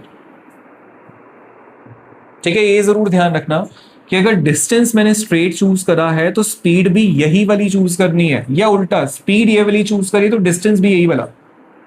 ठीक है, दूसरी चीज, कितने एंगल पर मुझे रो करना चाहिए। मुझे यहां पर दो चीजें गिवन होंगी, एक तो वेलोसिटी ऑफ रिवर और दूसरा वेलोसिटी ऑफ स्विमर। तो ये दोनों का यूज करके, परपेंडिकुलर और हाइपोटेन्यूज का यूज करके मैं साइन थीटा से निकाल सकता हूं perpendicular V R divided by hypotenuse V S. तो यहां से मेरे पास थीटा या एंगल की वैल्यू यहां से आ सकती है। ठीक है, तो तीन चीजें आ गई, रिजल्टेंट वेलोसिटी, कितना टाइम लगा होगा, और दूसरी चीज कितने एंगल पर वो रो करे। नेक्स्ट, एक last application, when a boatsman tends to cross the river in shortest time, shortest time में उसे क्रॉस करनी है रिवर को। Let's say this is river और this is the width of the river D. यहां से वो शुरू करे, ठीक है, यहां से वो शुरू करे और उसे शॉर्टेस्ट टाइम में रिवर क्रॉस करनी है। अब शॉर्टेस्ट टाइम में रिवर क्रॉस करने के लिए लेट्स से मैंने बच्चे यहां पर बी पॉइंट ले लिया, बिल्कुल उसके डायरेक्टली अपोजिट बी पॉइंट ले लिया। ठीक है, अगर बच्चे वो इसी डायरेक्शन में रो करेगा तो इसकी स्पीड जो है वो रिड्यूस हो रही थी। शॉर्टेस्ट टाइम का मतलब जो है वो टाइम कम से कम होना चाहिए। अगर वो इस डायरेक्शन में रो करेगा तो अभी भी पहले वाला केस बन जाएगा और वो बी पॉइंट पे एंड अप होगा, लेकिन उसकी स्पीड जो है रिजल्टेंट वो रिड्यूस हो जाएगी। अब स्पीड बच्चे कम हो गई तो टाइम ज्यादा लगेगा उसे क्रॉस करने के लिए। स्पीड कम हो गई बिकॉज यहां से हमने मैथमेटिकली निकाला ना कि कुछ ना कुछ माइनस होके हमें v की वैल्यू मिल रही है, तो स्पीड कम हो गई तो टाइम ज्यादा लग जाएगा क्रॉस होने के लिए। तो हम क्या करेंगे, हम इस डायरेक्शन में इस बार रो ना करवा के स्ट्रेट बोलेंगे भाई तू स्ट्रेट निकल जा, this is the velocity of the swimmer. और ये वेलोसिटी ऑफ, और ये रही होगी वेलोसिटी ऑफ रिवर। तो इस बार इसकी रिजल्टेंट वेलोसिटी कैसे मिलेगी, वही using the parallelogram law of vector addition, जो रिजल्टेंट वेलोसिटी है वो मिलेगी हमें इसके थ्रू। This is the resultant velocity. अब अगर ये वी आर वेक्टर है तो बच्चे ये भी तो वी आर वेक्टर होगा, तो इसके ऊपर हम पाइथागोरस थ्योरम यूज कर लेते हैं। तो हाइपोटेन्यूज का स्क्वायर, इस पॉइंट को सी नाम दे देते हैं, हाइपोटेन्यूज का स्क्वायर इक्वल्स टू बेस का स्क्वायर प्लस परपेंडिकुलर का स्क्वायर। तो ये वी स्क्वायर उधर जाके स्क्वायर रूट हो जाएगा, तो वी एस का स्क्वायर प्लस वी आर का स्क्वायर। अब यहां पर जो रिजल्टेंट वेलोसिटी ऑफ स्विमर है, रिजल्टेंट स्पीड जो है वो वी एस से एक्चुअल वेलोसिटी ऑफ स्विमर से बड़ी हुई आई है, बिकॉज कुछ प्लस होके आंसर मिल रहा है, प्लस होके स्क्वायर रूट होके आंसर मिल रहा है, तो रिजल्टेंट वेलोसिटी ज्यादा आएगी, रिजल्टेंट स्पीड जो है वो ज्यादा आएगी। तो अब मुझे टाइम अगर निकालना है तो डिस्टेंस बाय स्पीड होता है, डिस्टेंस बाय स्पीड। बट एक चीज का ध्यान रखना बच्चे कि अगर आप स्पीड ये वाली तिरछी ले रहे हो तो डिस्टेंस भी यही वाला लेना पड़ेगा। तो उसके लिए हमें एक डिस्टेंस तो पता है ना, ये डेप्थ ऑफ द रिवर, ये बीसी नहीं पता, उसको हम ले लेते हैं एक्स। मतलब यहां से कितने हॉरिजॉन्टल डिस्टेंस से हॉरिजॉन्टल डिस्टेंस के गैप पे मिलेगा, एक्स डिस्टेंस के गैप पे। तो जो डिस्टेंस आएगा वो आ जाएगा, अगर स्पीड ये वाली ले रहे हैं तो डिस्टेंस भी ये वाला लेना पड़ेगा, दैट इज AC अपॉन में v। तो AC डिस्टेंस क्या आएगा, स्क्वायर रूट ऑफ, वही Pythagoras theorem, square root of b का स्क्वायर प्लस x का स्क्वायर। और दूसरा ये स्पीड क्या निकाली हमने, रूट ऑफ VR का स्क्वायर प्लस VS का स्क्वायर। अब ये देखिए बड़ी सिंपल सी चीज है बच्चे, हो गया बस आंसर। जो स्पीड है वो ज्यादा है, जो रिजल्टेंट स्पीड है वो वेलोसिटी ऑफ स्विमर या velocity of speed of swimmer से ज्यादा है, तो ये टाइम जो है वो रिड्यूस हो जाएगा, कम हो जाएगा। नीचे वाला डिनोमिनेटर ज्यादा तो न्यूमरेटर छोटा हो गया ना। जो रिजल्टेंट स्पीड है इस बार मेरे पास ज्यादा, ये रिजल्टेंट स्पीड बढ़ गई तो टाइम कम हो जाएगा। लेकिन इसको हम एक और तरीके से टाइम को निकाल सकते हैं। लेट्स से अगर मैं ये वाला स्पीड लेता, सॉरी ये वाला डिस्टेंस लेता AB, तो स्पीड भी मुझे यही वाली लेनी पड़ती। बहुत सारे क्वेश्चंस में यही बच्चों को कंफ्यूजन होती है कि सर हम ये वाली स्पीड ले रहे हैं, कभी क्वेश्चन में यही वाला डिस्टेंस ले रहे हैं, कभी क्वेश्चन में ये वाली स्पीड ले रहे हैं तो ये वाला डिस्टेंस ले रहे हैं, तो कौन सा फॉर्मूला यूज करें। दोनों ही सही है, दोनों आंसर ठीक होंगे, ठीक है, क्योंकि रेशो आपस में इक्वल आएगी। ठीक है जी, चल। और दूसरा कितने एंगल पर रो करें वो निकालना है, तो tan थीटा यूज कर सकते हैं। हमें वेलोसिटी ऑफ रिवर और वेलोसिटी ऑफ स्फीयर देंगे तो परपेंडिकुलर अपॉन में यहां से हम कितने एंगल पर, कितने एंगल के डिस्टेंस पे वहां पर जाके पहुंचेंगे C पॉइंट पे, वो मेरे पास आ जाएगा। ठीक है।